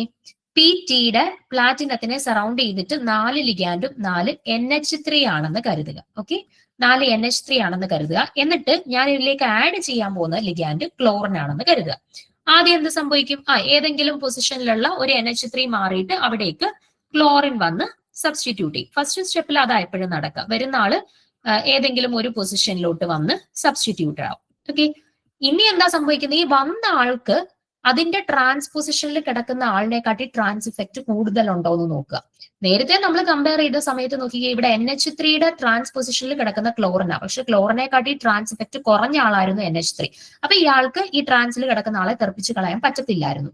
പക്ഷെ ഇവിടെ നോക്കിക്കേ, ക്ലോറിന്റെ ട്രാൻസ്പൊസിഷനിൽ NH3 ആ വന്നേക്കുന്നത്. ക്ലോറിനെക്കാട്ടിൽ ട്രാൻസ് ഇഫക്റ്റ് കുറഞ്ഞ ആളാണ് NH3. അപ്പൊ എന്ത് സംഭവിക്കും? ഈ ക്ലോറിന് വേണമെങ്കിൽ അതിന്റെ ട്രാൻസ് പൊസിഷനിൽ കിടക്കുന്ന NH3യെ എടുത്ത് കളഞ്ഞിട്ട് പുതിയതായിട്ട് വരുന്ന ക്ലോറിനെ അവിടോട്ട് അക്കോമഡേറ്റ് ചെയ്യാനായിട്ട് പറ്റും. അപ്പൊ നമ്മുടെ സ്പീഷീസ് എന്താണെന്ന് നോക്കിക്കേ, എന്തായിരിക്കും? ക്ലോറിന് ട്രാൻസ് ഇഫക്റ്റ് കൂടുതലായതുകൊണ്ട് ക്ലോറിൻ ഓപ്പോസിറ്റ് കിടക്കുന്ന NH3നെ തെറിപ്പിച്ച് കളഞ്ഞിട്ട് അവിടോട്ട് പുതിയതായിട്ട് വരുന്ന ക്ലോറിനെ അക്കോമഡേറ്റ് ചെയ്യും. അപ്പൊ നമുക്ക് കിട്ടിയിട്ടുള്ള സ്പീഷീസിനെ എന്താ വിളിക്കുന്നതെന്ന് പറയുമോ? ആ സ്ട്രക്ചർ നോക്കിയിട്ട് പറഞ്ഞേ, കിട്ടിയ സ്പീഷീസിന്റെ പേരെന്തായിരിക്കും?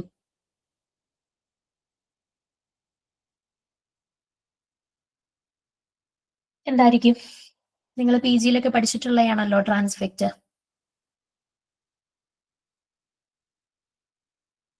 ഇവിടെ 2 NH3യും സെയിം സൈഡിൽ വന്നു. സെയിം സൈഡിൽ വന്നുകൊണ്ടാണ് നമ്മൾ അതിനെ സിസ് പ്ലാറ്റിൻ എന്ന് വിളിച്ചത് അല്ലെ. ഇവിടെ നോക്കിക്കേ, NH3 2 opposite side, chlorine 2 opposite side, ഒരേപോലെയുള്ളവര് ട്രാൻസ് ആയിട്ടാണ് വന്നത് അല്ലെ. ഇവരുടെ പേരാണ് എന്ത്? Trans platin. ഓക്കെ, ട്രാൻസ് പ്ലാറ്റിൻ. സിസ് പ്ലാറ്റിനും ട്രാൻസ് പ്ലാറ്റിനും. അപ്പൊ എന്താണ് ട്രാൻസ് ഇഫക്റ്റ് എന്നുള്ളതിനെ കുറിച്ചിട്ട് ഒരു ഐഡിയ കിട്ടിയോ? നിങ്ങൾ ആദ്യം പഠിച്ചു വെക്കേണ്ടത് ഈ ഒരു ഓർഡർ പഠിച്ചു വെക്കുക. ആർക്കാണ് ട്രാൻസ് ഇഫക്റ്റ് കൂടുതൽ, ആർക്കാണ് ട്രാൻസ് ഇഫക്റ്റ് കുറവ് എന്നുള്ള രീതിയിൽ ഒരു ഓർഡർ പഠിച്ചു വെച്ചേക്കുക. അതിൽ നിർബന്ധമായിട്ട് അറിഞ്ഞിരിക്കേണ്ടത് ക്ലോറിന്റെ NH3യുടെയും കേസാണ്. NH3യെക്കാട്ടിൽ ട്രാൻസ് ഇഫക്റ്റ് കൂടുതലുള്ള ആളാണ് ക്ലോറിൻ. സോ ക്ലോറിൻ എന്ത് പറ്റും? ക്ലോറിന്റെ ട്രാൻസ് പൊസിഷനിൽ, ഓപ്പോസിറ്റ് പൊസിഷനിൽ NH3 ഉണ്ട് എന്നുണ്ടെങ്കിൽ അവരെ തെറിപ്പിച്ച് കളഞ്ഞിട്ട് പുതിയ ലിഗാൻഡിനെ ആ ട്രാൻസ് പൊസിഷനിൽ കൊണ്ടുവന്ന് ഒക്കുപ്പൈ ചെയ്യാനായിട്ടുള്ള കഴിവ് ആർക്കുണ്ട്? ക്ലോറിനുണ്ട്. ഓക്കെ, ആ ഒരു പോയിന്റ് ഒന്ന് ഓർത്ത് വെച്ചിരിക്കുക. വേറെയും ട്രാൻസ് ഇഫക്റ്റുമായിട്ട് ബന്ധപ്പെട്ട് ക്വസ്റ്റ്യൻസ് വന്നു കഴിഞ്ഞാൽ നിങ്ങൾക്ക് ആൻസർ ചെയ്യുന്നതിന് വേണ്ടിയിട്ടാണ് ഈ പറഞ്ഞ കാര്യങ്ങൾ അഡീഷണൽ ആയിട്ട് പറഞ്ഞത് കേട്ടോ. ഒന്ന് നോട്ട് ചെയ്ത് വെച്ചേക്കുക. ഓക്കെ, ഇനി ഇവിടുത്തെ ആൻസർ എന്താ വരുന്നത്? നമ്മൾ ആ ഒരു ഓർഡർ, ട്രാൻസ്ഫെക്റ്റിന്റെ ഈ ഒരു ഓർഡർ സീക്വൻസ് നിങ്ങൾ പഠിച്ചു വെച്ചിട്ടുണ്ട് എന്നുണ്ടെങ്കിൽ നിങ്ങൾക്ക് ചെയ്യാൻ പറ്റുന്നതാണ്. CN minus CH3 minus SCN minus F minus എന്നുള്ള രീതിയിലാണ് നിങ്ങൾ ഓർത്ത് വെച്ചിരുന്നാൽ മതി. ഫ്ലൂറിൻ ആണ് ഏറ്റവും കുറവ് ട്രാൻസ് ഇഫക്റ്റ്. ഓക്കെ, അപ്പൊ ഫ്ലൂറിന് ഏറ്റവും കുറവ് ട്രാൻസ് ഇഫക്റ്റ് വരുന്ന 2 ഓപ്ഷൻസ് ആണ് ഉള്ളത്. ഓക്കെ, പിന്നെ ബാക്കിയുള്ളവരെ കമ്പയർ ചെയ്താൽ മതി. CN മൈനസിനാണ് അത്യാവശ്യം ഏറ്റവും കൂടുതലായിട്ട് വരുന്നത്. ഓക്കെ, C2H4 CN മൈനസിനൊക്കെയാണ് ഏറ്റവും കൂടുതൽ ട്രാൻസ് ഇഫക്റ്റ് ഉള്ളത്. അതും രണ്ടിടത്തും കൊടുത്തിട്ടുണ്ട്. പിന്നെ CH3 മൈനസും SCN മൈനസും ആണ് കമ്പയർ ചെയ്യേണ്ടത്. SCN മൈനസിന് നല്ല കുറവാണ്, പക്ഷെ CH3 മൈനസിന് അത്യാവശ്യം ട്രാൻസ് ഇഫക്റ്റ് കൂടുതലാണ്. ഓക്കെ, SCN മൈനസ് ഒക്കെ ട്രാൻസ് ഇഫക്റ്റ് കുറഞ്ഞവരുടെ കാറ്റഗറിയിലോട്ട് പോയി. ഓക്കെ, അപ്പൊ ഏതാണ് കറക്റ്റ് ആൻസർ ആയിട്ട് വരുന്നത്? CN minus CH3 minus SCN minus F minus ഇതാണ് കേട്ടോ. അപ്പൊ ഇൻ കേസ് നിങ്ങൾക്ക് മൊത്തത്തിൽ കാണാതെ പഠിക്കാൻ പറ്റിയില്ലെങ്കിൽ പോലും നിങ്ങൾക്ക് ഏറ്റവും കുറവുള്ളത് ഫ്ലൂറിൻ ആണ്, ഏറ്റവും കൂടുതലുള്ളത് C2H4 CN മൈനസ് CO. ഇവർ 3 പേർക്കുമാണ് ഏറ്റവും കൂടുതൽ എന്നുള്ളത് ഓർത്ത് വെച്ചേക്കാം. ദെൻ NH3യും CLും തമ്മിൽ കമ്പയർ ചെയ്യുന്ന സമയത്ത് NH3യെ കാട്ടി കൂടുതൽ ക്ലോറിൻ ഉണ്ട് എന്ന് ഓർത്ത് വെച്ചേക്കാം. അത്യാവശ്യം ഇത്രയും കാര്യങ്ങളെങ്കിലും ഓർത്തിരിക്കാനായിട്ട് ശ്രമിക്കുക കേട്ടോ. അടുത്ത ക്വസ്റ്റ്യനിലോട്ട് പോവാം. ഇത് ഇപ്രാവശ്യം നടന്ന നമ്മുടെ സെറ്റ് എക്സാമിന് ചോദിച്ചിട്ടുണ്ടായിരുന്ന ഒരു ചോദ്യമാണ്. നമ്മുടെ ലാന്തനൈറ്റ്സ് ആൻഡ് ആക്ടിനൈറ്റ്സുമായിട്ട് ബന്ധപ്പെട്ട് ചോദിച്ചിട്ടുണ്ടായിരുന്ന ചോദ്യമാണ്. നിങ്ങൾക്ക് ഈ പ്രാവശ്യത്തെ ക്വസ്റ്റ്യൻ പേപ്പേഴ്സ് നോക്കിക്കഴിഞ്ഞാൽ ലാന്തനൈഡ് ഷിഫ്റ്റ് റിയേജന്റുമായിട്ട് ബന്ധപ്പെട്ട 2 ചോദ്യങ്ങൾ ഉണ്ടായിരുന്നു. പക്ഷെ ഈ ഒരു ചോദ്യം ഞാൻ ഫൈനൽ കീ നോക്കിയില്ല. നമ്മുടെ പ്രൊഫഷണൽ ആൻസർ കീ വന്ന സമയത്ത് ഒരു ആൻസർ ആണ് കൊടുത്തിട്ടുണ്ടായിരുന്നത്. പക്ഷെ അത് ഫൈനൽ കീ വന്ന സമയത്ത് ഡിലീറ്റ് ആയോ എന്ന് അറിയത്തില്ല. കാരണം 4 ഓപ്ഷൻസ് ഇവിടെ വരാൻ സാധ്യതയുണ്ട്. പക്ഷെ ഒരു ആൻസർ ആണ് കൂടുതൽ പ്രോബബിലിറ്റി വരാൻ. ഓക്കെ, അങ്ങനെ ഉള്ളത് കൊണ്ട് ചിലപ്പം ഡിലീറ്റ് ആയി പോകാൻ സാധ്യത ഉണ്ടായിരുന്ന ഒരു ചോദ്യമാണ്. അപ്പൊ ഞാൻ ഈ ചോദ്യം ആഡ് ചെയ്തത് നമുക്ക് ഈ പ്രാവശ്യം 2 ചോദ്യങ്ങൾ ലാന്തനൈഡ് ഷിഫ്റ്റ് റീജൻസുമായിട്ട് ബന്ധപ്പെട്ട് ചോദിച്ചിട്ടുണ്ടായിരുന്നു കേട്ടോ. അപ്പൊ അതുകൊണ്ട് ഈ ലാന്തനൈഡ് ഷിഫ്റ്റ് റീജൻസുമായിട്ട് ബന്ധപ്പെട്ട കുറച്ച് പ്രധാനപ്പെട്ട കാര്യങ്ങൾ ഒന്ന് പറയുന്നതിന് വേണ്ടിയിട്ടാണ് ഈ ഒരു ചോദ്യം ആഡ് ചെയ്തത്. ഇതിന്റെ ഉത്തരം അറിയോ? പ്രാവശ്യം സെറ്റ് എക്സാം എഴുതിയ ആളുകളാണെന്നുണ്ടെങ്കിൽ ചോദ്യം കണ്ടിട്ടുണ്ടായിരിക്കും. ഇതിന്റെ ആൻസർ എന്താണ്? ഓക്കെ, ഡി ആണ് കൊടുത്തിരുന്നത്. EU DPM ത്രൈസ് ആണ് കൊടുത്തിട്ടുണ്ടായിരുന്നത്. ഓക്കെ, അപ്പൊ നമുക്ക് എന്താണ് ലാന്തനൈഡ് ഷിഫ്റ്റ് റിയേജൻസ്, അതുമായിട്ട് ബന്ധപ്പെട്ട കുറച്ച് കാര്യങ്ങളൊന്ന് നോക്കാം. നോക്കിക്കേ, Lanthanide shift reagents are paramagnetic lanthanide complexes used in NMR spectroscopy to simplify the complex spectra inducing paramagnetic shift in proton resonances. അപ്പൊ നിങ്ങൾ അത്യാവശ്യം ഇനിയുള്ള ഒരു പരീക്ഷയ്ക്കും നമുക്ക് ഈ പറയുന്ന ലാന്തനൈഡ് ഷിഫ്റ്റ് റിയേജൻസുമായിട്ട് ബന്ധപ്പെട്ട എന്തെങ്കിലും ഒരു ഈ സ്റ്റേറ്റ്മെന്റ് വൈസ് ചോദ്യങ്ങളൊക്കെ വരികയാണെന്നുണ്ടെങ്കിൽ അതിനകത്ത് ഇൻക്ലൂഡ് ചെയ്യാൻ പറ്റുന്ന ചില പോയിന്റ്സ് ആണ്. അപ്പൊ ഒന്ന് ഓർത്തിരിക്കേണ്ട പോയിന്റ് എന്ന് പറഞ്ഞാൽ പാരാമാഗ്നറ്റിക് ലാന്തനൈഡ് കോംപ്ലക്സുകളാണ് ലാന്തനൈഡ് ഷിഫ്റ്റ് റിയേജൻസ്. അവരുടെ നേച്ചർ എന്ന് പറഞ്ഞാൽ എന്താണ്? പാരാമാഗ്നറ്റിക് ബിഹേവിയർ ആണ് യൂഷ്വലി ലാന്തനൈഡ് ഷിഫ്റ്റ് റിയേജൻസ്. പേര് കേൾക്കുന്ന ഉടനെ ഓർത്തേക്കാം, പാരാമാഗ്നറ്റിക് ബിഹേവിയർ ആണ് ലാന്തനൈഡ് ഷിഫ്റ്റ് റിയേജൻസിന് യൂഷ്വലി ഉള്ളത്. ഇനി നമ്മൾ ഇവരുടെ ആപ്ലിക്കേഷൻസ് എവിടെയാണ് സാധാരണ വരുന്നത്?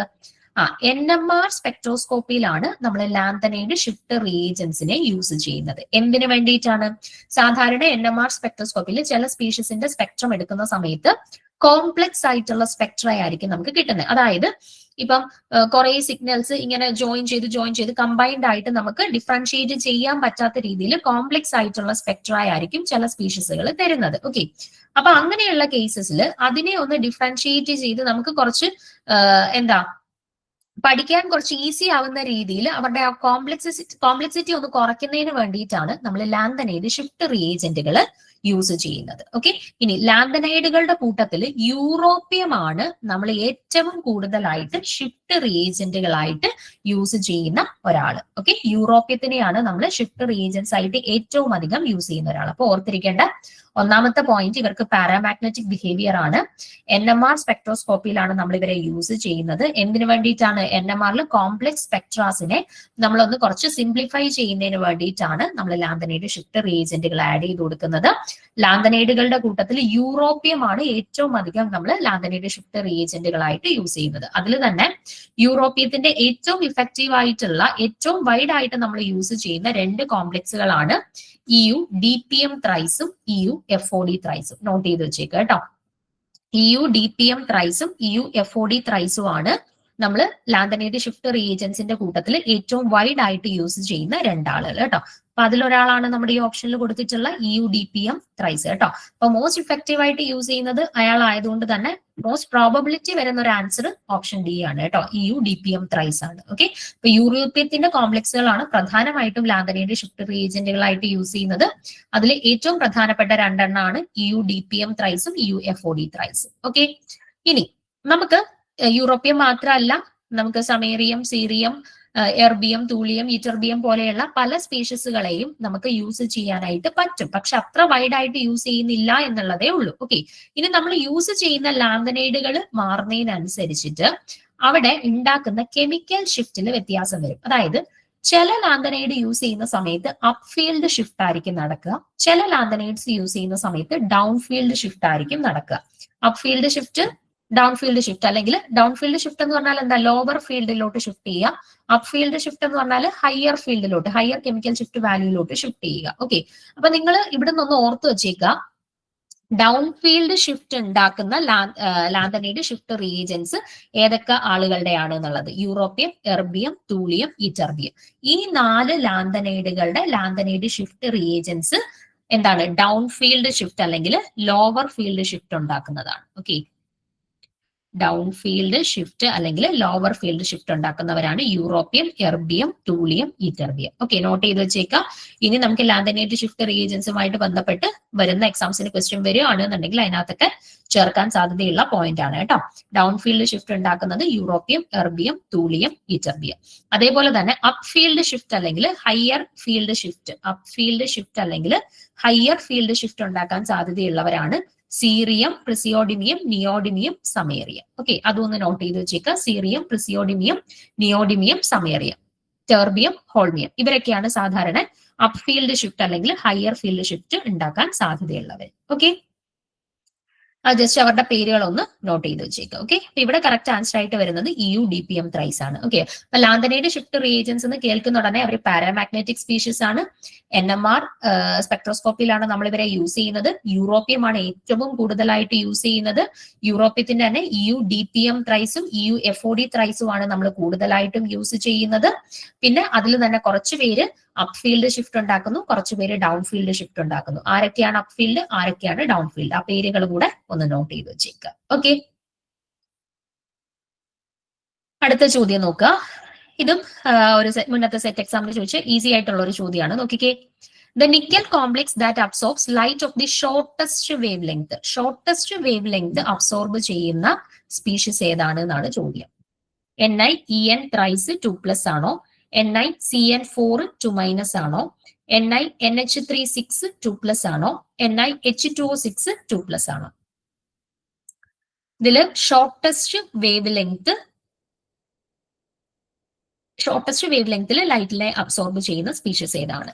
ഓക്കെ, ഒന്ന് ചെയ്ത് നോക്കിയിട്ട് പെട്ടെന്ന് കമന്റ് ചെയ്തേ. ഇത് ചെയ്തൊന്നും നോക്കണ്ട, ജസ്റ്റ് ഒന്ന് നോക്കുന്ന ഉടനെ നമുക്ക് കിട്ടും.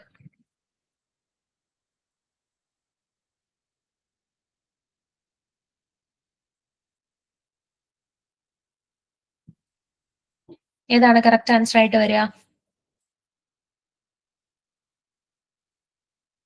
നോക്കിക്കേ, ഇവിടെ ഷോർട്ടസ്റ്റ് വേവ് ലെങ്ത് ആണ് ചോദിച്ചിട്ടുള്ളത് അല്ലെ. നമുക്കറിയാം എനർജിയും വേവ് ലെങ്തും തമ്മിൽ പരസ്പരം റിലേറ്റഡ് ആണ്. E=H/nu അല്ലെങ്കിൽ E=HC/λ ആണ് അല്ലെ.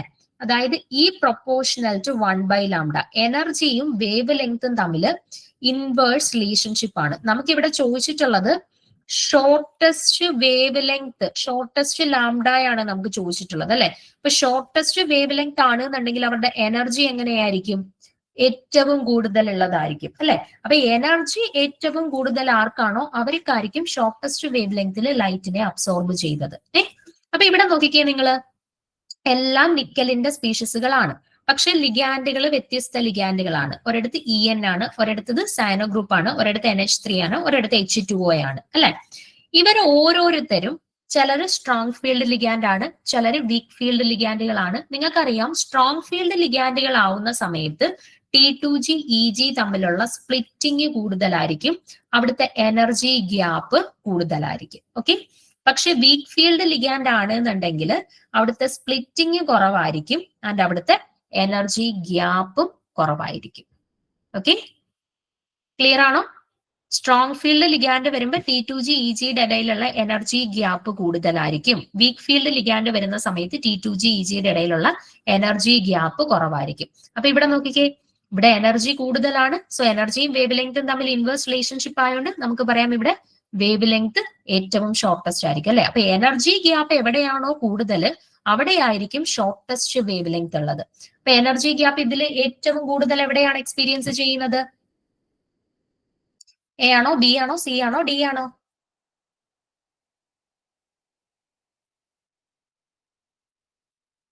ആ അതെ, ഓപ്ഷൻ ബി ആണ് അല്ലെ. CN ആണ് ഏറ്റവും സ്ട്രോങ്സ്റ്റ് ആയിട്ട് തന്നിട്ടുള്ളവരുടെ കൂട്ടത്തിലെ ഏറ്റവും സ്ട്രോങ്സ്റ്റ് ആയിട്ടുള്ള ലിഗാൻഡ്. അതുകൊണ്ട് ഇവിടെ ആയിരിക്കും എന്താ ഏറ്റവും കൂടുതൽ എനർജി ഗ്യാപ്പ് ഉണ്ടാവുന്നത്. ആൻഡ് എനർജി ഗ്യാപ്പ് വേവ് ലെങ്തും തമ്മിൽ ഇൻവേഴ്സ് റിലേഷൻഷിപ്പ് ആയതുകൊണ്ട് എനർജി കൂടുതലായതുകൊണ്ട് ഇവിടെ വേവ് ലെങ്ത് ഏറ്റവും കുറവായിരിക്കും. ഓക്കെ, ക്ലിയർ ആണല്ലോ. അപ്പൊ നിങ്ങൾ ഈ സ്പെക്ട്രോ കെമിക്കൽ സീരീസിന്റെ ഓർഡർ കൃത്യമായിട്ട് പഠിച്ചു വെക്കുക കേട്ടോ. CO ആണ് ഏറ്റവും എന്താണ് സ്ട്രോങ് ഫീൽഡ് ആയിട്ടുള്ള ligand. Then CN, EN, NH3 ഇങ്ങനെ കുറഞ്ഞു വരികയാണ്. അയഡിനും ബ്രോമിനും ഒക്കെയാണ് ഏറ്റവും കുറവ് വരുന്നത്. ഓക്കെ, അപ്പൊ ഈ ഒരു ഓർഡർ നിങ്ങൾ പഠിച്ചു വെച്ചില്ലെങ്കിലും പ്രശ്നമില്ല. സ്ട്രോങ് ഫീൽഡ് ലിഗാൻഡുകൾ ആരൊക്കെ, വീക്ക് ഫീൽഡുകൾ ആരൊക്കെ എന്നുള്ളത് അത്യാവശ്യം ഒന്ന് പഠിച്ചു വെച്ചേക്കുക കേട്ടോ. അപ്പൊ അത് സിമ്പിൾ ചോദ്യമാണ്. നമ്മൾ ക്വസ്റ്റ്യൻ കാണുന്ന സമയത്ത് ചിലപ്പോൾ നിങ്ങൾ സ്കിപ്പ് ചെയ്ത് പോകാൻ സാധ്യതയുള്ളതാണ്. പക്ഷെ വളരെ ഈസിയാണ്. വേവ് ലെങ്തും എനർജിയും തമ്മിലുള്ള ആ ഒരു റിലേഷൻ വെച്ചിട്ട് നമുക്ക് സിമ്പിൾ ആയിട്ട് ചെയ്യാൻ പറ്റുന്ന ഒരു ചോദ്യമായിരുന്നു. ഓക്കെ, അടുത്ത ക്വസ്റ്റ്യൻ നോക്കിക്കേ. ഇതും നമ്മുടെ മുന്നത്തെ സെറ്റ് എക്സാമിന് ചോദിച്ചൊരു ചോദ്യമാണ്. The most stable oxidation states for thorium and uranium. തോറിയത്തിന്റെ യുറേനിയത്തിന്റെ മോസ്റ്റ് സ്റ്റേബിൾ ആയിട്ടുള്ള ഓക്സിഡേഷൻ സ്റ്റേറ്റ്.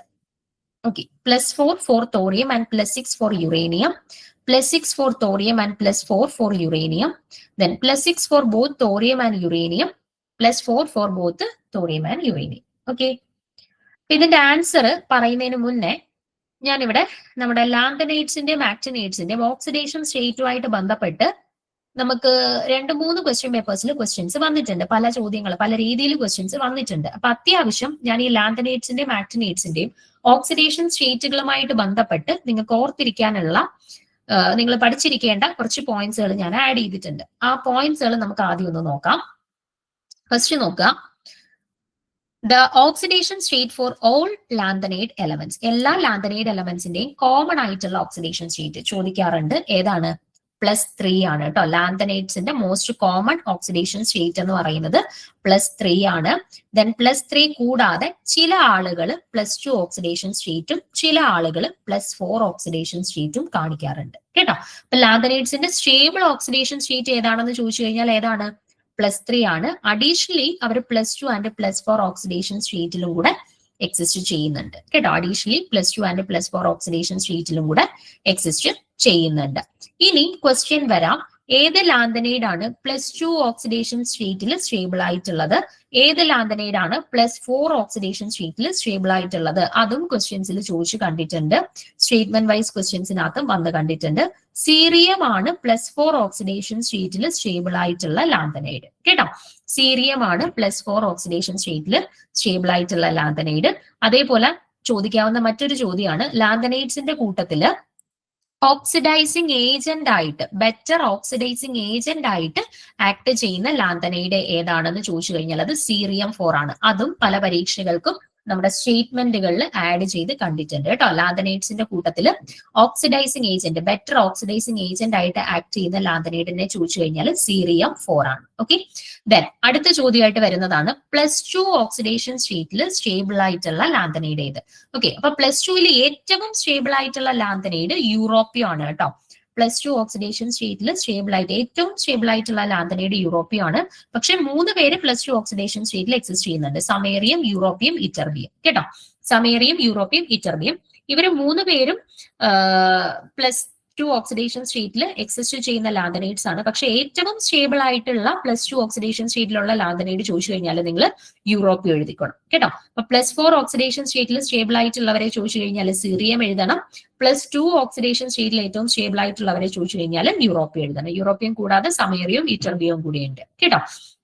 ഇനി ഞാൻ പറഞ്ഞു സീറിയം ആണ് ലാന്തനൈഡ്സിന്റെ കൂട്ടത്തിൽ ഏറ്റവും മികച്ച ഓക്സിഡൈസിങ് ഏജന്റ്. ഇനി നമ്മളോട് ചോദിക്കുകയാണ് ഏറ്റവും മികച്ച റെഡ്യൂസിങ് ഏജന്റ് ഏതാണ്? ലാന്തനൈഡ്സിന്റെ കൂട്ടത്തിൽ ഏറ്റവും മികച്ച റെഡ്യൂസിങ് ഏജന്റ് ആരാണെന്ന് ചോദിച്ചു കഴിഞ്ഞാൽ ഈ +2 ഓക്സിഡേഷൻ സ്റ്റേറ്റിലുള്ള ഇവർ 3 പേരുമാണ് കേട്ടോ. സമേറിയം, യൂറോപ്യം, ഇറ്റർബിയം ഇവർ 3 പേരുമാണ് ഏറ്റവും മികച്ച റെഡ്യൂസിങ് ഏജന്റ്സ് ആയിട്ട് ആക്ട് ചെയ്യുന്നത്. ഓക്കെ, അപ്പൊ അത്രയുമാണ് ലാന്തനൈഡ്സിന്റെ ഓക്സിഡേഷൻ സ്റ്റേറ്റുമായിട്ട് ബന്ധപ്പെട്ട് നിങ്ങൾ ഓർത്തിരിക്കേണ്ട പോയിന്റ്. ഒന്ന്, ലാന്തനൈഡ്സിന്റെ ഏറ്റവും സ്റ്റേബിൾ ഓക്സിഡേഷൻ സ്റ്റേറ്റ് ചോദിച്ചു കഴിഞ്ഞാൽ +3, അഡീഷണൽ ആയിട്ട് അവർ എക്സിസ്റ്റ് ചെയ്യുന്ന ഓക്സിഡേഷൻ സ്റ്റേറ്റ് +2ഉം +4ഉം. ഓക്കെ, +4 ഏറ്റവും സ്റ്റേബിൾ ആയിട്ടുള്ള ആള് സീറിയം, +2 ഏറ്റവും സ്റ്റേബിൾ ആയിട്ടുള്ളത് യൂറോപ്യം, എക്സ്ട്രാ സമേറിയവും വിറ്റർബിയും കൂടി +2 എക്സിസ്റ്റ് ചെയ്യുന്നുണ്ട്. ദെൻ ഏറ്റവും മികച്ച ഓക്സിഡൈസിങ് ഏജന്റ് ആയിട്ടുള്ള ലാന്തനൈഡ് ഏതാണെന്ന് ചോദിച്ചാൽ സിറിയം, ഏറ്റവും മികച്ച റെഡ്യൂസിങ് ഏജന്റ് ആയിട്ടുള്ള ലാന്തനൈഡ് ഏതാണെന്ന് ചോദിച്ചു കഴിഞ്ഞാൽ അത് യൂറോപ്പിയോ ആണ്. ഓക്കെ, ഇനി ആക്ടിനൈഡ്സിന്റെ കാര്യം കൂടെ നോക്കാം. ഓക്സിഡേഷൻ സ്റ്റേറ്റുമായിട്ട് ബന്ധപ്പെട്ട് ഒന്ന്, നമ്മള് ഇപ്പം ലാന്തനൈഡ്സിനെ സംബന്ധിച്ചിടത്തോളം നമ്മൾ പറഞ്ഞു എല്ലാവരും സ്റ്റേബിൾ ആയിട്ട് എക്സിസ്റ്റ് ചെയ്യുന്നത് +2 ആണ്. പിന്നെ കുറച്ച് ആളുകൾ മാത്രം +3 +4 എക്സിസ്റ്റ് ചെയ്യുന്നു എന്ന് നമ്മൾ പറഞ്ഞു അല്ലെ. പക്ഷെ അവരുടെ കേസിൽ മാക്സിമം +4 ഓക്സിഡേഷൻ സ്റ്റേറ്റ് വരെ പോകുന്നുള്ളായിരുന്നു. പക്ഷെ ആക്ടിനൈഡ്സിനെ സംബന്ധിച്ചിടത്തോളം അവർക്ക് വ്യത്യസ്ത ഓക്സിഡേഷൻ സ്റ്റേറ്റുകൾ എക്സിസ്റ്റ് ചെയ്യാനായിട്ടുള്ള കഴിവുണ്ട്. അതേപോലെ തന്നെ വലിയ വാല്യൂ ഓഫ് ഓക്സിഡേഷൻ സ്റ്റേറ്റ്, അതായത് ഈവൻ +7 ഓക്സിഡേഷൻ സ്റ്റേറ്റ് വരെ എക്സിസ്റ്റ് ചെയ്യാനായിട്ടുള്ള കഴിവ് ആക്ടിനൈഡ്സിനുണ്ട്. ലാന്തനൈഡ്സിന് അപ് ടു +4 വരെ പറ്റുള്ളായിരുന്നു. പക്ഷെ ആക്ടിനൈഡ്സിനെ സംബന്ധിച്ചിടത്തോളം +4 +5 +6 +7 ഓക്സിഡേഷൻ സ്റ്റേറ്റ് വരെ എക്സിസ്റ്റ് ചെയ്യുന്നുണ്ട്. ഓക്കെ, ഇനി higher actinides should show more lower oxidation state such as +2. ഇനി ആക്ടിനൈഡ്സ് ഹയർ ഓക്സിഡേഷൻ സ്റ്റേറ്റ് +7 വരെ കാണിക്കുന്നു എന്ന് നമ്മൾ പറഞ്ഞു. ആൻഡ് അവരുടെ കേസിൽ ഏറ്റവും ലോവസ്റ്റ് ആയിട്ടുള്ള ഓക്സിഡേഷൻ സ്റ്റേറ്റ് +2 ആണ് കേട്ടോ. +2 മുതൽ +7 വരെയുള്ള ഓക്സിഡേഷൻ സ്റ്റേറ്റുകൾ ആക്ടിനൈഡ്സ് കാണിക്കുന്നുണ്ട്. ദെൻ അമേരിഷ്യയാണ് +2 ഓക്സിഡേഷൻ സ്റ്റേറ്റിൽ സ്റ്റേബിൾ ആയിട്ടുള്ള ആക്ടിനൈഡ് കേട്ടോ. നോട്ട് ചെയ്ത് വെച്ചേക്കുക. +2 ഓക്സിഡേഷൻ സ്റ്റേറ്റിൽ സ്റ്റേബിൾ ആയിട്ടുള്ള ആക്ടിനൈഡ് ഏതാണ് എന്ന് ചോദിച്ചു കഴിഞ്ഞാൽ അമേരിഷ്യയാണ്. അതേപോലെ തന്നെ ഏറ്റവും കോമൺ ആയിട്ടുള്ള ഓക്സിഡേഷൻ സ്റ്റേറ്റ് ചോദിച്ചു കഴിഞ്ഞാൽ ആക്ടിനൈഡ്സിനെ സംബന്ധിച്ചിടത്തോളം അത് +3 ഓക്സിഡേഷൻ സ്റ്റേറ്റ് ആണ് കേട്ടോ, ജനറൽ ഓക്സിഡേഷൻ സ്റ്റേറ്റ്. ലാന്തനൈഡ്സിന്റെ കേസിലും +3 ആയിരുന്നു, ആക്ടിനൈഡ്സിന്റെ കേസിലും +3 ആണ് കേട്ടോ. പക്ഷെ +2 എക്സിസ്റ്റ് ചെയ്യുന്നുണ്ട്. പക്ഷെ മോസ്റ്റ് കോമൺ ആയിട്ടുള്ളത് +3 ഓക്സിഡേഷൻ സ്റ്റേറ്റ് ആണ്. ഓക്കെ, ഇനി തോറിയത്തിന്റെ കേസിൽ +4 ആണ് അവരുടെ സ്റ്റേബിൾ ഓക്സിഡേഷൻ സ്റ്റേറ്റ്. പ്രൊആക്ടീനിയത്തിന്റെ കേസിൽ +5 ആണ് അവരുടെ stable oxidation state. Okay, then നമ്മുടെ യൂറോപ്പിയം, നെപ്റ്റ്യൂണിയം, പ്ലൂട്ടോണിയം, അമേരിഷ്യം ഇവരുടെ 4 പേരുടെ കേസിലും +6 ആണ് അവരുടെ സ്റ്റേബിൾ ഓക്സിഡേഷൻ സ്റ്റേറ്റ്. ഇനി നമ്മൾ പറഞ്ഞു ആക്ടിനൈഡ്സിന്റെ മാക്സിമം ഓക്സിഡേഷൻ സ്റ്റേറ്റ് എന്ന് പറഞ്ഞാൽ +7 ആണെന്ന് പറഞ്ഞു. അത് നെപ്റ്റ്യൂണിയവും പ്ലൂട്ടോണിയവും ആണ് ആ +7 ഓക്സിഡേഷൻ സ്റ്റേറ്റിൽ എക്സിസ്റ്റ് ചെയ്യുന്നത്. ഓക്കെ, ആക്ടിനൈഡ്സിനെ സംബന്ധിച്ചിടത്തോളം എന്തൊക്കെയാ ഓർത്തിരിക്കേണ്ടത്? മൾട്ടിപ്പിൾ ഓക്സിഡേഷൻ സ്റ്റേറ്റ് കാണിക്കുന്നു, അപ് ടു +7 ഓക്സിഡേഷൻ സ്റ്റേറ്റ് വരെ കാണിക്കുന്നു. ഏറ്റവും ലീസ്റ്റ് ആയിട്ടുള്ളത് +2 ആണ്. ആൻഡ് +2 ഓക്സിഡേഷൻ സ്റ്റേറ്റിൽ സ്റ്റേബിൾ ആയിട്ടുള്ള ആക്ടിനൈഡ് ചോദിച്ചു കഴിഞ്ഞാൽ അമേരിഷ്യ ആണ്. ദെൻ +4 സ്റ്റേബിൾ ആയിട്ടുള്ളത് തോറിയോ ആണ്. +5 സ്റ്റേബിൾ ആയിട്ടുള്ളത് പ്രൊആക്ടീനിയം ആണ്. +6 സ്റ്റേബിൾ ആയിട്ടുള്ളത് യുറേനിയം, നെപ്റ്റ്യൂണിയം, പ്ലൂട്ടോണിയം, അമേരിഷ്യ ആണ്. ഓക്കെ, ഇനി +7 സ്റ്റേറ്റിൽ എക്സിസ്റ്റ് ചെയ്യുന്ന ആളുകൾ ആരൊക്കെയാണെന്ന് ചോദിച്ചാൽ നെപ്റ്റ്യൂണിയം, പ്ലൂട്ടോണിയം ഇവർ രണ്ടുപേരുമാണ് +7 എക്സിസ്റ്റ് ചെയ്യുന്നത്. ഓക്കെ, ഇനി നമ്മുടെ ചോദ്യം എന്തായിരുന്നു? തോറിയത്തിന്റെയും യുറേനിയത്തിന്റെയും ഓക്സിഡേഷൻ സ്റ്റേറ്റുകൾ, സ്റ്റേബിൾ ഓക്സിഡേഷൻ സ്റ്റേറ്റ് എന്തായിരുന്നു എന്നാണ് ചോദ്യം. ഓക്കെ, എന്താണ്? തോറിയത്തിൻ്റെത് +4 ആണെന്ന് പറഞ്ഞു. നമ്മുടെ യുറേനിയം, നെപ്റ്റ്യൂണിയം, പ്ലൂട്ടോണിയം, അമേരിഷ്യ ഒക്കെ +6 എക്സിസ്റ്റ് ചെയ്യുന്നു എന്ന് പറഞ്ഞു അല്ലെ. അപ്പൊ ഏതാണ് correct? +4 for thorium and +6 for uranium. Okay, ഈ ഓക്സിഡേഷൻ സ്റ്റേറ്റുമായിട്ട് ബന്ധപ്പെട്ട ചോദ്യം ഒരു 3-4 ക്വസ്റ്റ്യൻ പേപ്പേഴ്സിൽ കണ്ടിട്ടുണ്ട്. ലാന്തനൈഡ്സിന്റെ ആക്ടിനൈഡ്സിന്റെയും ഓക്സിഡേഷൻ സ്റ്റേറ്റുമായിട്ട് ബന്ധപ്പെട്ട ചോദ്യങ്ങൾ. ഞാൻ ഈ പറഞ്ഞ ഇത്രയും പോയിന്റ്സ് നിങ്ങൾ പഠിച്ചിരുന്നാൽ മതി കേട്ടോ. ഇത്രയും കാര്യങ്ങൾ അറിയാമെന്നുണ്ടെങ്കിൽ നിങ്ങൾക്ക് ഈ പറയുന്ന ഓക്സിഡേഷൻ സ്റ്റേറ്റുകളുമായിട്ട് ബന്ധപ്പെട്ട് ക്വസ്റ്റ്യൻ ഇനി റിപ്പീറ്റ് ചെയ്ത് വന്നു കഴിഞ്ഞാൽ നിങ്ങൾക്ക് ചെയ്യാൻ പറ്റും കേട്ടോ. ഞാൻ വേറൊരു ചോദ്യം കൂടെ ആഡ് ചെയ്തിട്ടുണ്ട് കുറച്ചുകൂടെ അവസാനത്തിലോട്ട് വരുമ്പോൾ. അത് ഒരു മൾട്ടിപ്പിൾ ചോയ്സ് ക്വസ്റ്റ്യൻ ആയിരുന്നു. സോറി, നമ്മുടെ സ്റ്റേറ്റ്മെന്റ് വൈസ് ചോദ്യം ഇല്ലേ, ആ രീതിയിലുള്ള ഒരു ചോദ്യമായിരുന്നു. ആ രീതിയിലും അപ്പൊ ഈ പറയുന്ന ഓക്സിഡേഷൻ സ്റ്റേറ്റുമായിട്ട് ബന്ധപ്പെട്ട് ക്വസ്റ്റ്യൻസ് വരാൻ സാധ്യതയുണ്ട്. അപ്പൊ ഈ പറഞ്ഞ ഇത്രയും പോയിന്റ്സ് ആണ് ഇമ്പോർട്ടന്റ് ആയിട്ടുള്ളത്. അത്രയും കാര്യങ്ങൾ മാത്രം നിങ്ങൾ അത്യാവശ്യം ഒന്ന് ഓക്സിഡേഷൻ സ്റ്റേറ്റുമായിട്ട് ബന്ധപ്പെട്ട് നോക്കി വെക്കുക. ഓക്കെ, അടുത്തത് ഈസി ആയിട്ടുള്ള ഒരു ചോദ്യമാണ്, ഒന്ന് ചെയ്തു നോക്കിക്കേ. The CFSE for COCl6 4- is 18,000 centimeter inverse. Find out the CFSE for COCl4 2-. COCl6 4- CFSEയുടെ value 18,000 ആണെന്ന് തന്നിട്ടുണ്ട്. COCl4 2- ആണ് നമുക്ക് കണ്ടുപിടിക്കേണ്ടത്. ഈസിയാണ്, പെട്ടെന്ന് ചെയ്തു നോക്കിക്കേ.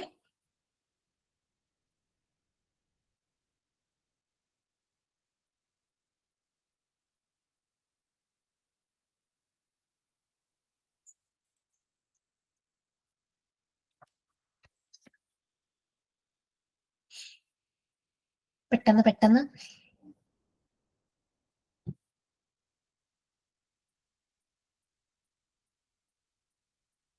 Okay, Anjali option C.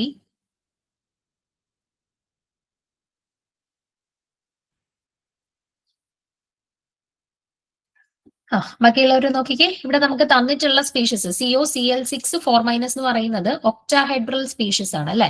അതായത് ഡെൽറ്റ ഒയുടെ വാല്യൂ ആണ് ഈ 18,000 എന്ന് തന്നിട്ടുള്ളത്.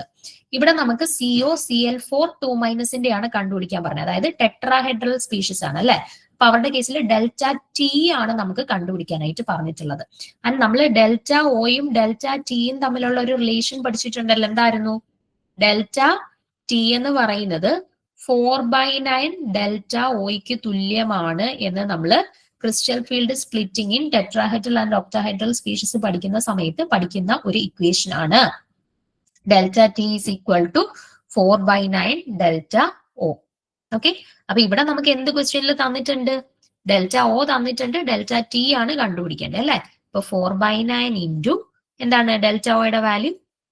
18,000. ഓക്കെ, അപ്പം 8,000 എന്ന് കിട്ടി. ഓക്കെ, സിമ്പിൾ ചോദ്യമല്ലേ. ഇപ്പൊ ക്വസ്റ്റ്യൻ കാണുന്ന സമയത്ത് നമുക്ക് ഇങ്ങനെയാണ് ചെയ്യേണ്ടതെന്നുള്ള കാര്യം മനസ്സിലേക്ക് വരണം. ഇവിടെ ഒരു ഒക്ടാഹെഡ്രൽ സ്പീഷീസ് തന്നേക്കുന്നു. ദാറ്റ് മീൻസ് ഡെൽറ്റ ഒ ആണ് തന്നിട്ടുള്ളത്. ദെൻ അടുത്ത് തന്നിട്ടുള്ള സ്പീഷീസ് ടെട്രാഹെഡ്രൽ ആണ്. സോ ഡെൽറ്റ ടി ആണ് കണ്ടുപിടിക്കേണ്ടത്. സോ ഡെൽറ്റ ടിയും ഡെൽറ്റ ഒയും തമ്മിലുള്ള റിലേഷൻ അറിഞ്ഞിരിക്കണം. Delta T is equal to 4/9 delta O.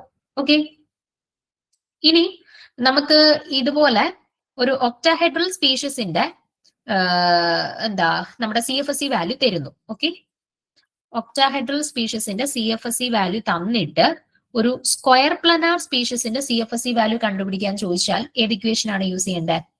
Octahedral തന്നിട്ട് ടെട്രാഹെഡ്രൽ കണ്ടുപിടിക്കാൻ ചോദിച്ചാൽ 4/9 ഡെൽറ്റ ഒ ചെയ്താൽ മതി. ഓക്കെ, ഇനി ഒക്ടാഹെഡ്രൽ തന്നിട്ട് സ്ക്വയർ പ്ലനാർ കണ്ടുപിടിക്കാൻ ചോദിച്ചു കഴിഞ്ഞാൽ നമ്മൾ യൂസ് ചെയ്യുന്ന ഇക്വേഷൻ ഇതാണ്. Delta SP is equal to 1.3 into delta.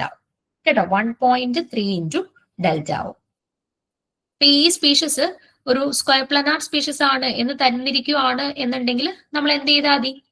ഈ ഡെൽറ്റ ഒന്റെ കൂടെ 1.3 കൂടെ മൾട്ടിപ്ലൈ ചെയ്താൽ മതി. അപ്പൊ ഈ രണ്ട് ഇക്വേഷൻസ് നിങ്ങൾ ഒന്ന് പഠിച്ചു വെച്ചേക്കുക. ഒക്ടാഹെഡ്രൽ കോംപ്ലക്സിന്റെ CFSEയും ടെട്രാഹെഡ്രലും തമ്മിലുള്ള കമ്പാരിസൺ, അതേപോലെ തന്നെ ഒക്ടാഹെഡ്രലിന്റെയും സ്ക്വയർ പ്ലനാർ തമ്മിലുള്ള കമ്പാരിസൺ, ഈ രണ്ട് ഇക്വേഷൻസും ഒന്ന് പഠിച്ചിരിക്കുക. അതേപോലെ ക്വസ്റ്റ്യൻസ് കണ്ടാൽ അറിയണം ഇന്ന ആപ്ലിക്കേഷൻ യൂസ് ചെയ്തിട്ടാണ് ഇത് ചെയ്യേണ്ടതെന്നുള്ളത് ക്വസ്റ്റ്യൻ കണ്ടു കഴിഞ്ഞാൽ നമുക്ക് മനസ്സിലാവുകയും വേണം. ഓക്കെ, ക്ലിയർ ആണല്ലോ? ക്ലിയർ ആണോ ബാക്കി കിട്ടാതിരുന്ന ആളുകൾക്ക്?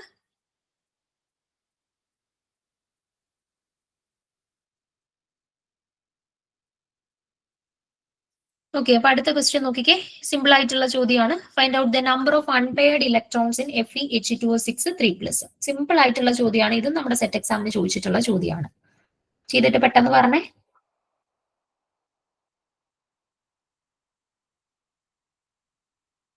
Find the number of unpaired electrons. Okay.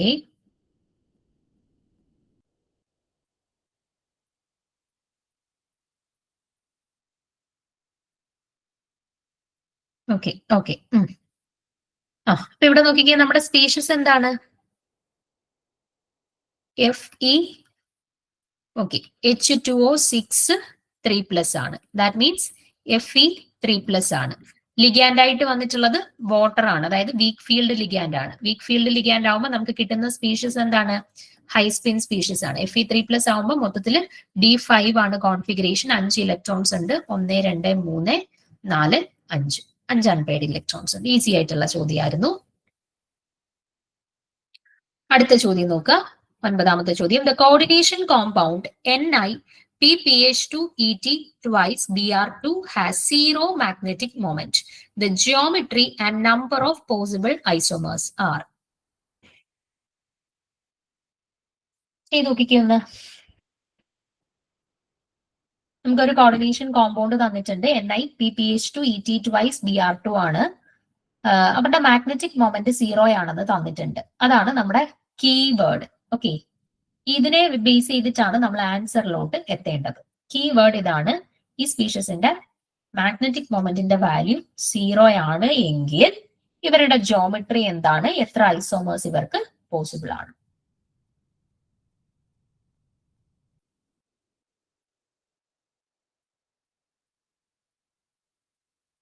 ഏതാണ് ആൻസർ വരിക?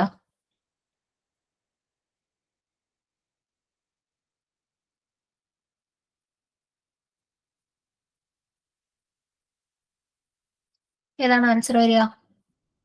Zero magnetic moment. അതിൽ വേണം നമ്മൾ ഇമ്പോർട്ടൻസ് കൊടുക്കാനായിട്ട്. Geometry and number of possible isomers. കിട്ടിയില്ല? നോക്കിക്കേ, ഇവിടെ നമുക്ക് സീറോ മാഗ്നറ്റിക് മൊമെന്റ് എന്ന് പറഞ്ഞിട്ടുണ്ട്. നമ്മൾ മാഗ്നറ്റിക് മൊമെന്റ് കണ്ടുപിടിക്കാനായിട്ട് യൂസ് ചെയ്യുന്ന ഇക്വേഷൻ എന്താണ്? Root of N into N plus two എന്ന് പറയുന്നതാണ് നമ്മൾ യൂസ് ചെയ്യുന്ന ഇക്വേഷൻ. ഓക്കെ, ആൻഡ് മാഗ്നറ്റിക് മൊമെന്റിന്റെ വാല്യൂ നമുക്ക് സീറോ എന്ന് തന്നിട്ടുണ്ട്. അപ്പൊ മാഗ്നറ്റിക് മൊമെന്റിന്റെ വാല്യൂ സീറോ ആണെന്നുണ്ടെങ്കിൽ അതിന്റെ അർത്ഥം എന്താ? എന്നിന്റെ വാല്യൂ സീറോ ആയിരിക്കണം. എന്നിന്റെ വാല്യൂ സീറോ വന്നാലല്ലേ നമുക്ക് root of N into N plus two എന്ന് പറയുന്ന മാഗ്നറ്റിക് മൊമെന്റിന്റെ വാല്യൂ സീറോ കിട്ടുള്ളൂ. അതായത് എന്താണ്? എന്നിന്റെ വാല്യൂ സീറോ അല്ലാന്നുണ്ടെങ്കിൽ അൺപെയർഡ് ഇലക്ട്രോൺസ് സീറോ ആണ്. ഓക്കെ, അപ്പൊ അൺപെയർഡ് ഇലക്ട്രോൺസ് സീറോ ആണെന്ന് മനസ്സിലായി. ഇനി നോക്കിക്കേ നിങ്ങൾ, ഇവിടെ നമ്മുടെ സ്പീഷീസ് എന്ന് പറയുന്നത് Ni, നിക്കൽ ഏത് ഓക്സിഡേഷൻ സ്റ്റേറ്റിലാണെന്ന് എങ്ങനെ കണ്ടുപിടിക്കുക? നിക്കലിന്റെ ഓക്സിഡേഷൻ സ്റ്റേറ്റ് നമ്മൾ എക്സ് കൊടുത്തു, ഇവർ ന്യൂട്രൽ ആണ്. ബ്രോമിന്റെ 2 -2 ഉണ്ട്. Total oxidation state zero.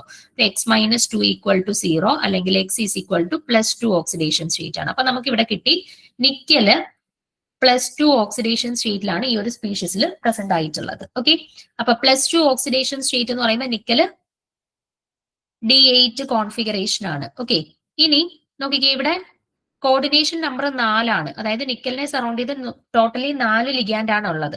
അപ്പൊ അത് ടെട്രാഹെഡ്രൽ ആണ് എന്നുണ്ടെങ്കിൽ നോക്കിക്കേ, ടെട്രാഹെഡ്രൽ ആണ് എന്നുണ്ടെങ്കിൽ താഴെ E, മുകളിൽ T2 എന്നുള്ള രീതിയിലാണ് സ്പ്ലിറ്റിംഗ് നടക്കുന്നത്. എന്നിട്ട് 8 ഇലക്ട്രോൺസിനെ ഒന്ന് ഫില്ല് ചെയ്ത് നോക്കിക്കേ. 1, 2, 3, 4, 5, 6, 7, 8. നോക്കിക്കേ, ടെട്രാഹെഡ്രൽ ആണ് എന്നുണ്ടെങ്കിൽ 2 അൺപെയർഡ് ഇലക്ട്രോൺസ് വരുന്നുണ്ട് അല്ലെ? അപ്പം എന്നിന്റെ വാല്യൂ 2 വരും. റൂട്ട് ഓഫ് 2 ഇൻറ്റു 2 + 2, അല്ലെങ്കിൽ റൂട്ട് ഓഫ് 2 ഇൻറ്റു 4, അല്ലെങ്കിൽ റൂട്ട് 8 എന്നേ ആൻസർ വരത്തുള്ളൂ. നമ്മുടെ സ്പീഷീസ് ടെട്രാഹെഡ്രൽ ആയിരുന്നു എന്നുണ്ടെങ്കിൽ 2 അൺപെയർഡ് ഇലക്ട്രോൺസ് വരും. So root of n into n + 2 എന്നിന് 2 ഇട്ട് കൊടുത്തു കഴിഞ്ഞാൽ നമുക്ക് ഒരിക്കലും മാഗ്നറ്റിക് മൊമെന്റിന്റെ വാല്യൂ സീറോ കിട്ടത്തില്ല, റൂട്ട് 8 എന്നേ കിട്ടുള്ളൂ. അപ്പൊ നമ്മുടെ സ്പീഷീസ് എന്തല്ല എന്ന് മനസ്സിലായി? ടെട്രാഹെഡ്രൽ അല്ല എന്ന് മനസ്സിലായി. ഓക്കെ, അപ്പൊ ഇത് ടെട്രാഹെഡ്രൽ എന്നുള്ള 2 ഓപ്ഷൻസ് നമ്മൾ കളഞ്ഞു. അപ്പൊ നമുക്ക് മനസ്സിലായി നമ്മുടെ സ്പീഷീസ് എന്താണ്? സ്ക്വയർ പ്ലനാർ ആണ്. ടെട്രാഹെഡ്രൽ അല്ല, സ്ക്വയർ പ്ലനാർ ആയിട്ടുള്ള സ്പീഷീസ് ആണ്. ഇനി ഇവിടെ എത്ര ഐസോമേഴ്സ് പോസിബിൾ ആവും എന്നാണ് കണ്ടുപിടിക്കേണ്ടത്. 0 ഐസോമേഴ്സ് ആണോ 2 ഐസോമേഴ്സ് ആണോ എന്ന് നോക്കിക്കേ. ഇവിടുത്തെ species Ni, PPH2, ET twice, Br twice, ഇതാണ് നമ്മുടെ സ്പീഷീസ്. ഓക്കെ, ഇതിന് എത്ര ഐസോമേഴ്സ് വരയ്ക്കാനായിട്ട് പറ്റും? നോക്കിക്കേ നിങ്ങൾ, ഒന്നെങ്കിൽ എന്താ, 2 ബ്രോമിനും ഓപ്പോസിറ്റ് ആയിട്ട് വരുന്ന രീതിയിൽ PPH2 ET, PPH2 ET, ഈ രീതിയിൽ ഒരു ഐസോമർ ഫോം വരയ്ക്കാം. അല്ലെന്നുണ്ടെങ്കിൽ എന്താണ്, 2 ബ്രോമിനും സെയിം സൈഡിൽ വരുന്ന രീതിയിൽ നമുക്ക് ഒരു ഐസോമർ വരയ്ക്കാം. അതായത് ഒന്നെങ്കിൽ നമുക്ക് ഒരു ട്രാൻസ് ഐസോമർ വരയ്ക്കാം, അല്ലെങ്കിൽ നമുക്കൊരു സിസ് ഐസോമർ വരയ്ക്കാം. ദാറ്റ് മീൻസ് ടോട്ടൽ ഇവിടെ എത്ര ഐസോമേഴ്സ് പോസിബിൾ ആയി? 2 ഐസോമേഴ്സ് പോസിബിൾ ആയി അല്ലെ? ഒരു ട്രാൻസ് ഐസോമറും ഒരു സിസ് ഐസോമറും. ദാറ്റ് മീൻസ് ആദ്യം നമുക്ക് കിട്ടി ടെട്രാഹെഡ്രൽ അല്ല. ടെട്രാഹെഡ്രൽ അല്ല എന്ന് കിട്ടിയപ്പോൾ തന്നെ നമുക്ക് മനസ്സിലായി ഒന്നെങ്കിൽ ഓപ്ഷൻ ബി അല്ലെങ്കിൽ ഓപ്ഷൻ സി, സ്ക്വയർ പ്ലനാർ ആയിട്ട് നമ്മുടെ സ്പീഷീസ് വരുള്ളൂ എന്ന് മനസ്സിലായി. ഓക്കെ, ദെൻ അതിനുശേഷം ഈ സ്പീഷീസിന്റെ ഐസോമേഴ്സ് വരയ്ക്കാൻ പറഞ്ഞു കഴിഞ്ഞാൽ എന്താണ് നോക്കേണ്ടത്? നമുക്ക് ഇവിടെ 2 പോസിബിലിറ്റീസേ ഉള്ളൂ. ഒന്നെങ്കിൽ സിസ് ആയിട്ട് 2 ബ്രോമിനും സെയിം സൈഡിൽ വരാം, അല്ലെങ്കിൽ ട്രാൻസ് ആയിട്ട് 2 ബ്രോമിനും ഓപ്പോസിറ്റ് സൈഡിൽ വരുന്ന രീതിയിൽ. അപ്പൊ 2 ഐസോമേഴ്സും വരയ്ക്കാം. ഓക്കെ, സോ ഓപ്ഷൻ സി ആണ് കറക്റ്റ് ആൻസർ ആയിട്ട് ഇവിടെ വരുന്നത്. ക്ലിയർ ആണോ പറഞ്ഞ കാര്യം? പറയണോ വീണ്ടും? ക്ലിയർ ആണോ? ആണെന്നുണ്ടെങ്കിൽ ഒന്ന് പറയാം. Okay, okay. അപ്പൊ ഇവിടെ ഒരു കാര്യമുള്ളൂ, നമുക്കിവിടെ നോക്കുമ്പോഴത്തേനെ അറിയാം സ്പീഷീസിനകത്ത് 4 ലിഗാൻഡുകളാണ് ഉള്ളത്. അപ്പം ടെട്രാഹെഡ്രൽ ആവാൻ സാധ്യതയുണ്ട്. അപ്പൊ ടെട്രാഹെഡ്രൽ ആണോ എന്നുള്ളത് ഉറപ്പിക്കുക എന്നുള്ളതായിരുന്നു നമ്മുടെ ഫസ്റ്റ് ഡ്യൂട്ടി. അപ്പൊ അല്ലാന്ന് കിട്ടിക്കഴിഞ്ഞാൽ പിന്നെ ഓപ്ഷനിൽ സ്ക്വർപ്ലനാറേ ഉള്ളൂ. അപ്പൊ നമുക്ക് ഓട്ടോമാറ്റിക് ആയിട്ട് സ്ക്വർപ്ലനാറിലോട്ട് പോവാം. പിന്നെ അതിനുശേഷം ഐസോമേഴ്സ് സിസും ട്രാൻസും ആണ് നോർമലി പോസിബിൾ ആയിട്ടുള്ളത്. ഓക്കെ, ഇനി അടുത്ത 10ാമത്തെ ചോദ്യം ഒന്ന് ചെയ്ത് നോക്കിയത് ഈസി ആയിട്ടുള്ള ചോദ്യമാണ്. CFSE കാൽക്കുലേറ്റ് ചെയ്യാനാണ്. നമ്മുടെ സ്പീഷീസ് CO F6 3- ആണ് എന്ന് പറഞ്ഞിട്ടുണ്ട്. അവരുടെ കേസിൽ ഡെൽറ്റ ഒ CFSEയുടെ വാല്യൂ കാൽക്കുലേറ്റ് ചെയ്യാനാണ് ചോദ്യം. ഒന്ന് ചെയ്ത് നോക്കിയിട്ട് പറഞ്ഞേ പെട്ടെന്ന് എന്താ ആൻസർ വരുന്നതെന്ന്.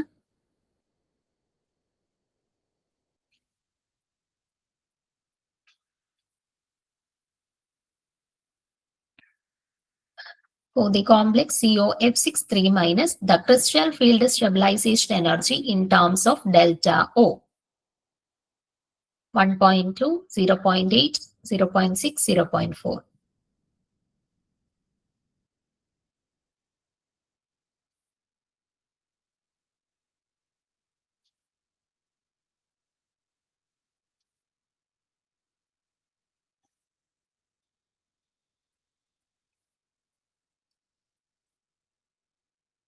നമ്മുടെ സ്പീഷീസ് എന്ന് പറയുന്നത് CO3+ ആണ്. കൊബാൾട്ട് 3+ ഓക്സിഡേഷൻ സ്റ്റേറ്റിലാണ് നിൽക്കുന്നത്. ഓക്കെ, കൊബാൾട്ട് 3+ എന്ന് പറയുമ്പോഴത്തേന് കോൺഫിഗറേഷൻ എന്താ വരുന്നത്?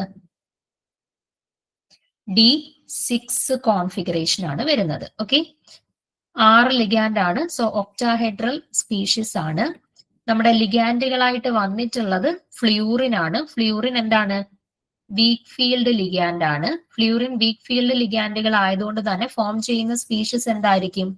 ഹൈ സ്പിൻ സ്പീഷീസ് ആയിരിക്കും. ഓക്കെ, അപ്പൊ ഹൈ സ്പിൻ ആയിട്ടാണ് നമ്മുടെ D6 ഇലക്ട്രോൺസിനെ ഫിൽ ചെയ്യേണ്ടത്. Okay, so 1, 2, 3, 4, 5, 6. ഓക്കെ, ഇലക്ട്രോൺസിനെ എല്ലാം ഫിൽ ചെയ്ത് കഴിഞ്ഞു. ഇനി CFSE കാൽക്കുലേറ്റ് ചെയ്യാം. ക്രിസ്റ്റൽ ഫീൽഡ് സ്റ്റെബിലൈസേഷൻ എനർജി എങ്ങനെയാ കണ്ടുപിടിക്കുക? T2Gയിൽ ഫില്ല് ചെയ്യുന്ന ഓരോരുത്തരുടെയും കറസ്പോണ്ടിങ് ആയിട്ടുള്ള വാല്യൂ, ഡെൽറ്റോന്റെ വാല്യൂ എന്താണ്? -0.4 ആണ്. ആൻഡ് EGയിൽ ഫില്ല് ചെയ്യുന്ന ഓരോരുത്തരുടെയും കറസ്പോണ്ടിങ് ആയിട്ടുള്ള ഡെൽറ്റോന്റെ വാല്യൂ എന്താണ്? 0.6 ആണ്. ഓക്കെ, അപ്പൊ നോക്കിക്കേ, T2Gയിൽ മൊത്തത്തിൽ എത്ര പേരുണ്ട്? 1, 2, 3, 4 പേരുണ്ട്. 4 പേർക്കും വാല്യൂ എന്താ കൊടുക്കേണ്ടത്? -0.4. ഓക്കെ, പ്ലസ് EGയിൽ എത്ര ആളുകളുണ്ട്? 2 പേര്. ഓരോരുത്തർക്ക് നമ്മൾ എത്ര വീതമാണ് കൊടുക്കേണ്ടത്? 0.6 വെച്ച്. ഓക്കെ, അപ്പം -1.6 പ്ലസ് 1.2. That means -0.4. നമ്മൾ CFSE കാൽക്കുലേറ്റ് ചെയ്യുമ്പോൾ നമ്മൾ അവരുടെ മോഡുലസ് ആയിട്ടുള്ള ഫംഗ്ഷൻ ആണ് എടുക്കുന്നത്. ദാറ്റ് മീൻസ് 0.4 ആണ് ആൻസർ ആയിട്ട് കിട്ടുന്നത്. അതായത് ഓപ്ഷൻ ഡി ആണ് ശരിയായിട്ടുള്ള ആൻസർ. CFSEയുടെ കാൽക്കുലേഷൻ ഒക്കെ മറന്നുപോയോ? ഞാൻ പറയണോ വീണ്ടും? ഇത് സിമ്പിൾ ആയിട്ടുള്ള ഒരു ചോദ്യമായിരുന്നു. ഇത് നമ്മുടെ മുന്നത്തെ ഒരു സെറ്റ് എക്സാമിന് ചോദിച്ചിട്ടുള്ളതാ. നിങ്ങൾ മറന്നുപോയോ CFSE കാൽക്കുലേറ്റ് ചെയ്യുന്നതൊക്കെ? CFSE കാൽക്കുലേറ്റ് ചെയ്യുമ്പോൾ എന്താ ചെയ്യേണ്ടത്? T2Gയിലുള്ള ഓരോരുത്തർക്കും -0.4 ആണ് സബ്സ്റ്റിറ്റ്യൂട്ട് ചെയ്യേണ്ടത്. ആൻഡ് EGയിലുള്ള ഓരോരുത്തർക്കും 0.6 ആണ് സബ്സ്റ്റിറ്റ്യൂട്ട് ചെയ്യേണ്ടത്. ഓക്കെ, ദെൻ T2Gയിൽ എത്ര പേരുണ്ട്? 4 പേര്. അപ്പം -0.4 × 4 പ്ലസ് EGയിൽ 2 പേരാണുള്ളത്. അപ്പം 0.6 × 2. നമുക്ക് കിട്ടുന്ന വാല്യൂ മൈനസ് ആയിരിക്കും, പക്ഷെ നമ്മൾ മോഡുലസ് എടുത്തിട്ടാണ് CFSE യൂഷ്വലി എക്സ്പ്രസ് ചെയ്യുന്നത്. അപ്പം 0.4 ആണ് ആൻസർ ആയിട്ട് വരുന്നത്. ക്ലിയർ ആണോ? ഞാൻ CFSE വേറെ എക്സാമ്പിൾസ് എടുത്തിട്ട് പറയണോ കാൽക്കുലേഷൻ? വേണമെന്നുണ്ടെങ്കിൽ പറയാം, 1-2 എക്സാമ്പിൾസ് കൂടെ എടുത്ത് ചെയ്യാം. വേണ്ടാന്നുണ്ടെങ്കിലും അതും പറയാം. അടുത്ത ചോദ്യത്തിലോട്ട് പോവാം.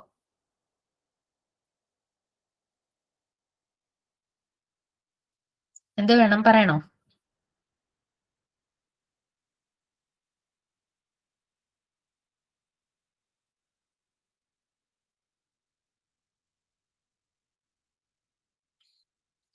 നിങ്ങളൊരു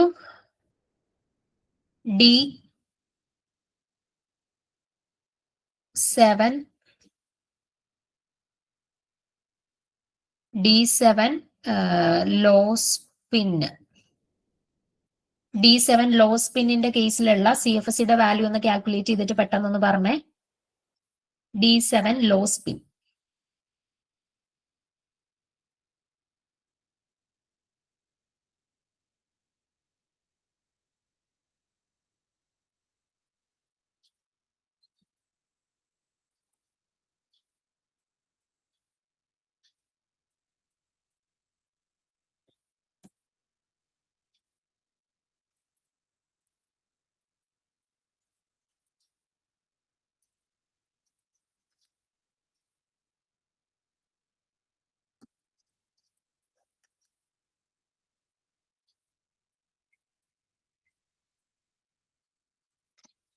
നോക്കിക്കേ, D7 ലോ സ്പിൻ ആണ്. അപ്പൊ നമ്മൾ D7 ഇലക്ട്രോൺസിനെ ലോ സ്പിൻ ആയിട്ട് അറേഞ്ച് ചെയ്തു. അറേഞ്ച് ചെയ്ത ശേഷം എന്ത് വേണം? താഴെ T2Gയിൽ വരുന്ന ഓരോരുത്തരുടെയും ഡെൽറ്റയുടെ വാല്യൂ -0.4 ആണ്. EGയിൽ വരുന്ന ഓരോരുത്തരുടെയും വാല്യൂ 0.6 ആണ്. T2Gയിൽ 6 പേരുണ്ട്. അപ്പൊ -0.4 into 6 പ്ലസ് EGയിൽ ഒരാളെ ഉള്ളൂ 0.6 into 1. അപ്പം ടോട്ടൽ വാല്യൂ എടുക്കുന്ന സമയത്ത് -2.4 plus 0.6 which is equal to -1.8. നമ്മൾ CFSE എടുക്കുന്ന സമയത്ത് അതിന്റെ മോഡുലസ് ആണ് എടുക്കുന്നത്. സോ 1.8 എന്ന് വരും. ഓക്കെ ആണോ?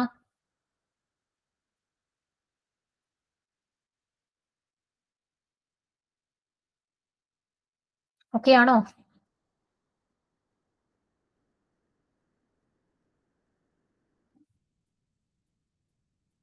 ഓക്കെ.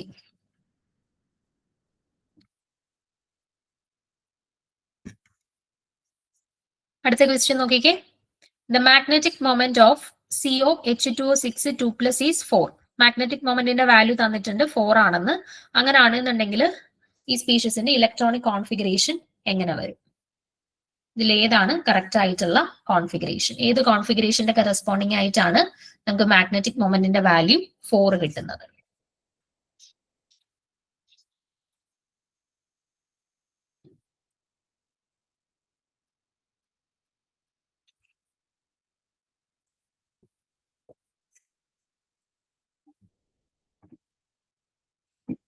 ഏതാണ്?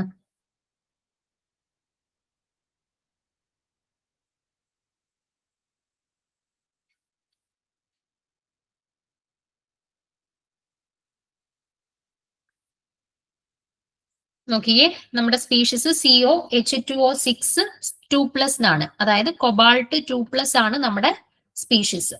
ഓക്കെ, അപ്പൊ കൊബാൾട്ട് 2+ ആവുമ്പോഴത്തേന് D7 കോൺഫിഗറേഷൻ ആണ്. ഓക്കെ, D7 കോൺഫിഗറേഷൻ ആണ്. ലിഗാൻഡ് ആയിട്ട് വന്നിട്ടുള്ളത് വാട്ടർ ആണ്. ലിഗാൻഡ് ആയിട്ട് വന്നിട്ടുള്ളത് അതായത് വീക്ക് ഫീൽഡ് ആയിട്ടുള്ള ലിഗാൻഡ് ആണ്. ഓക്കെ, കോൺഫിഗറേഷൻ D7 ആണ്.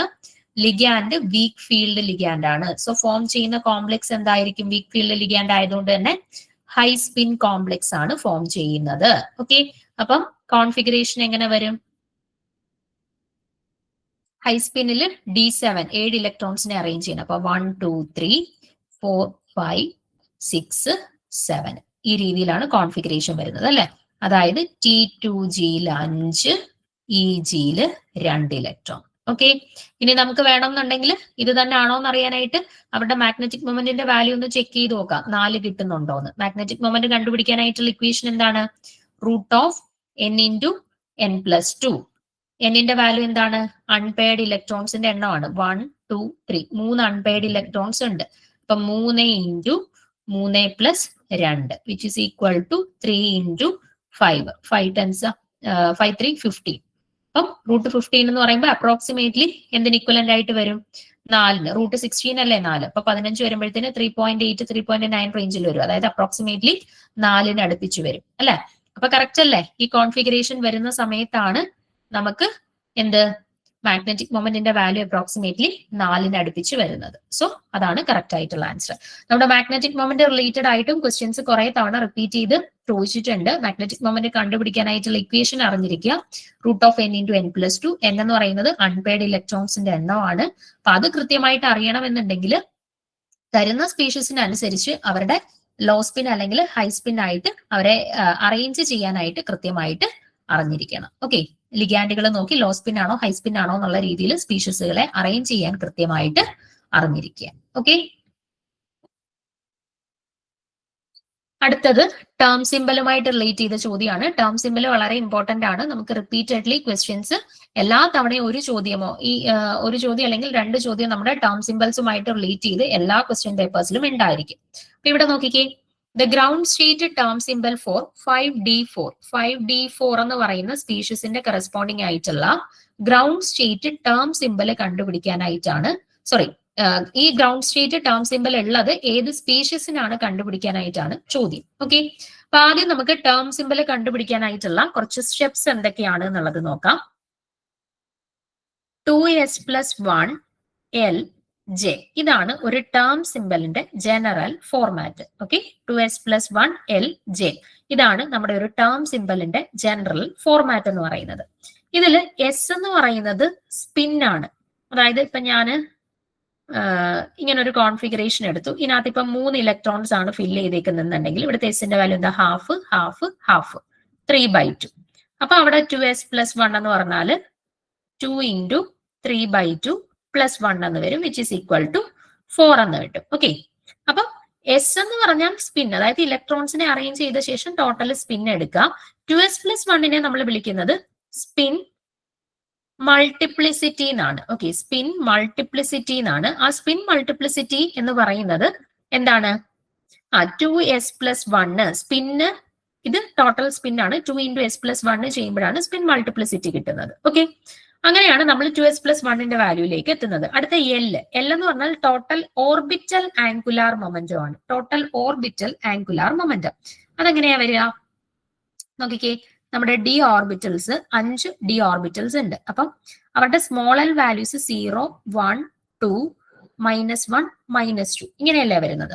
ഇപ്പൊ 3 ഇലക്ട്രോൺസ് ആണ് എന്നുണ്ടെങ്കിൽ അവരുടെ ടോട്ടൽ എൽ വാല്യൂ എന്ത് വന്നു? 2 + 1 + 0 വിച്ച് ഈസ് ഈക്വൽ ടു 3 എന്ന് വന്നു അല്ലെ.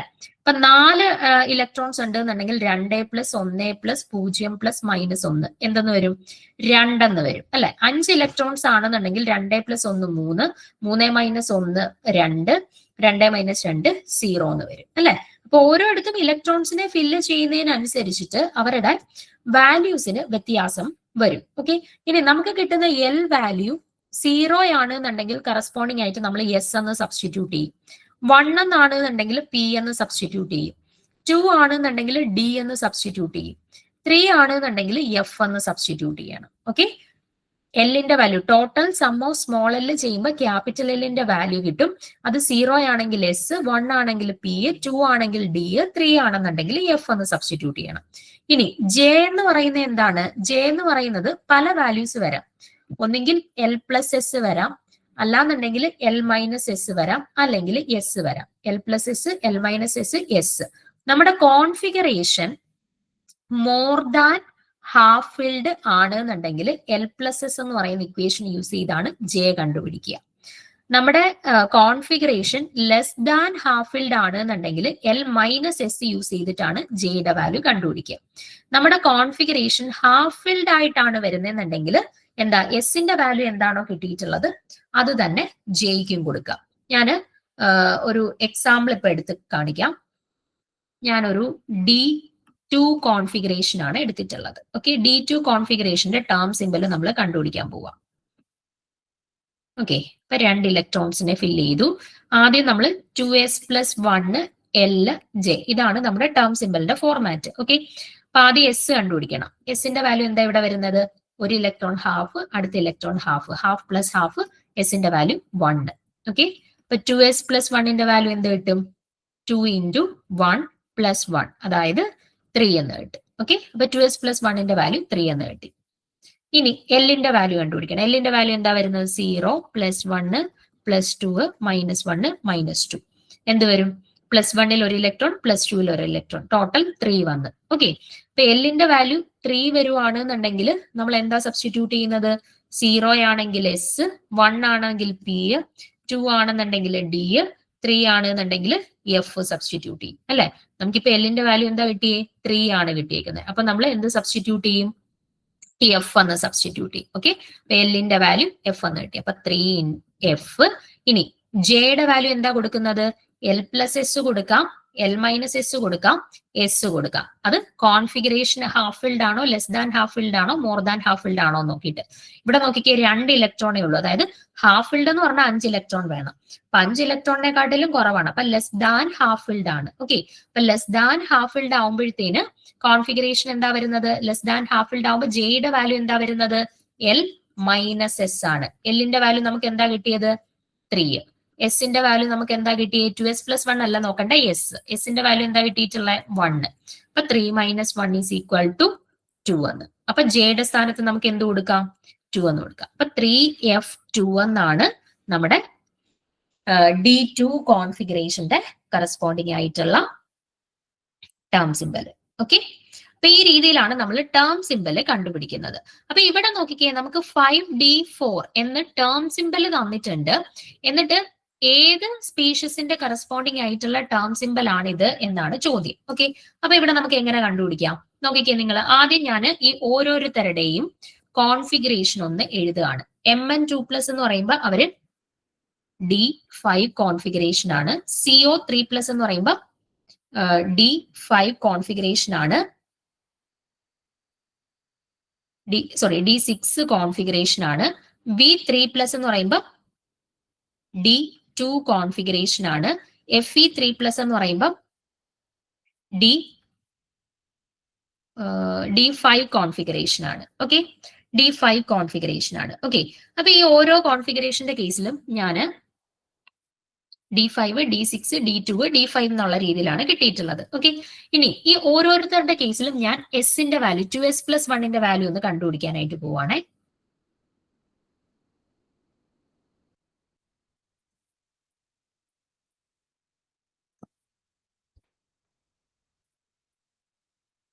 അഞ്ച് electron, 6 electron, 2 electron, 5 electron. Okay, അപ്പൊ നോക്കിക്കേ, ഇവിടെ 5 ഇലക്ട്രോൺ ആണ്. അപ്പം എസിന്റെ വാല്യൂ 5/2. ഇവിടെ എസിന്റെ വാല്യൂ എത്ര? ഇത് ഹാഫ് മൈനസ് ഹാഫ് 0 ആയി. Then half half half half 4 half ചേരുമ്പോൾ 2 എന്ന് കിട്ടി. ഇവിടെയോ ഹാഫ് പ്ലസ് ഹാഫ് 1. ഇവിടെ 5 ഹാഫ് ചേരുമ്പോൾ 5/2. നമുക്ക് എസ് അല്ല വേണ്ടുന്നത്, 2s+1 വാല്യൂ ആണ് വേണ്ടുന്നത്. ഓക്കെ, ഇപ്പൊ 2 × 5/2 + 1 6 കിട്ടി. ഇവിടെ 2 × 2 + 1 5 കിട്ടി. ഇവിടെ 2 × 1 + 1 3 കിട്ടി. ഇവിടെ 2 × 5/2 + 1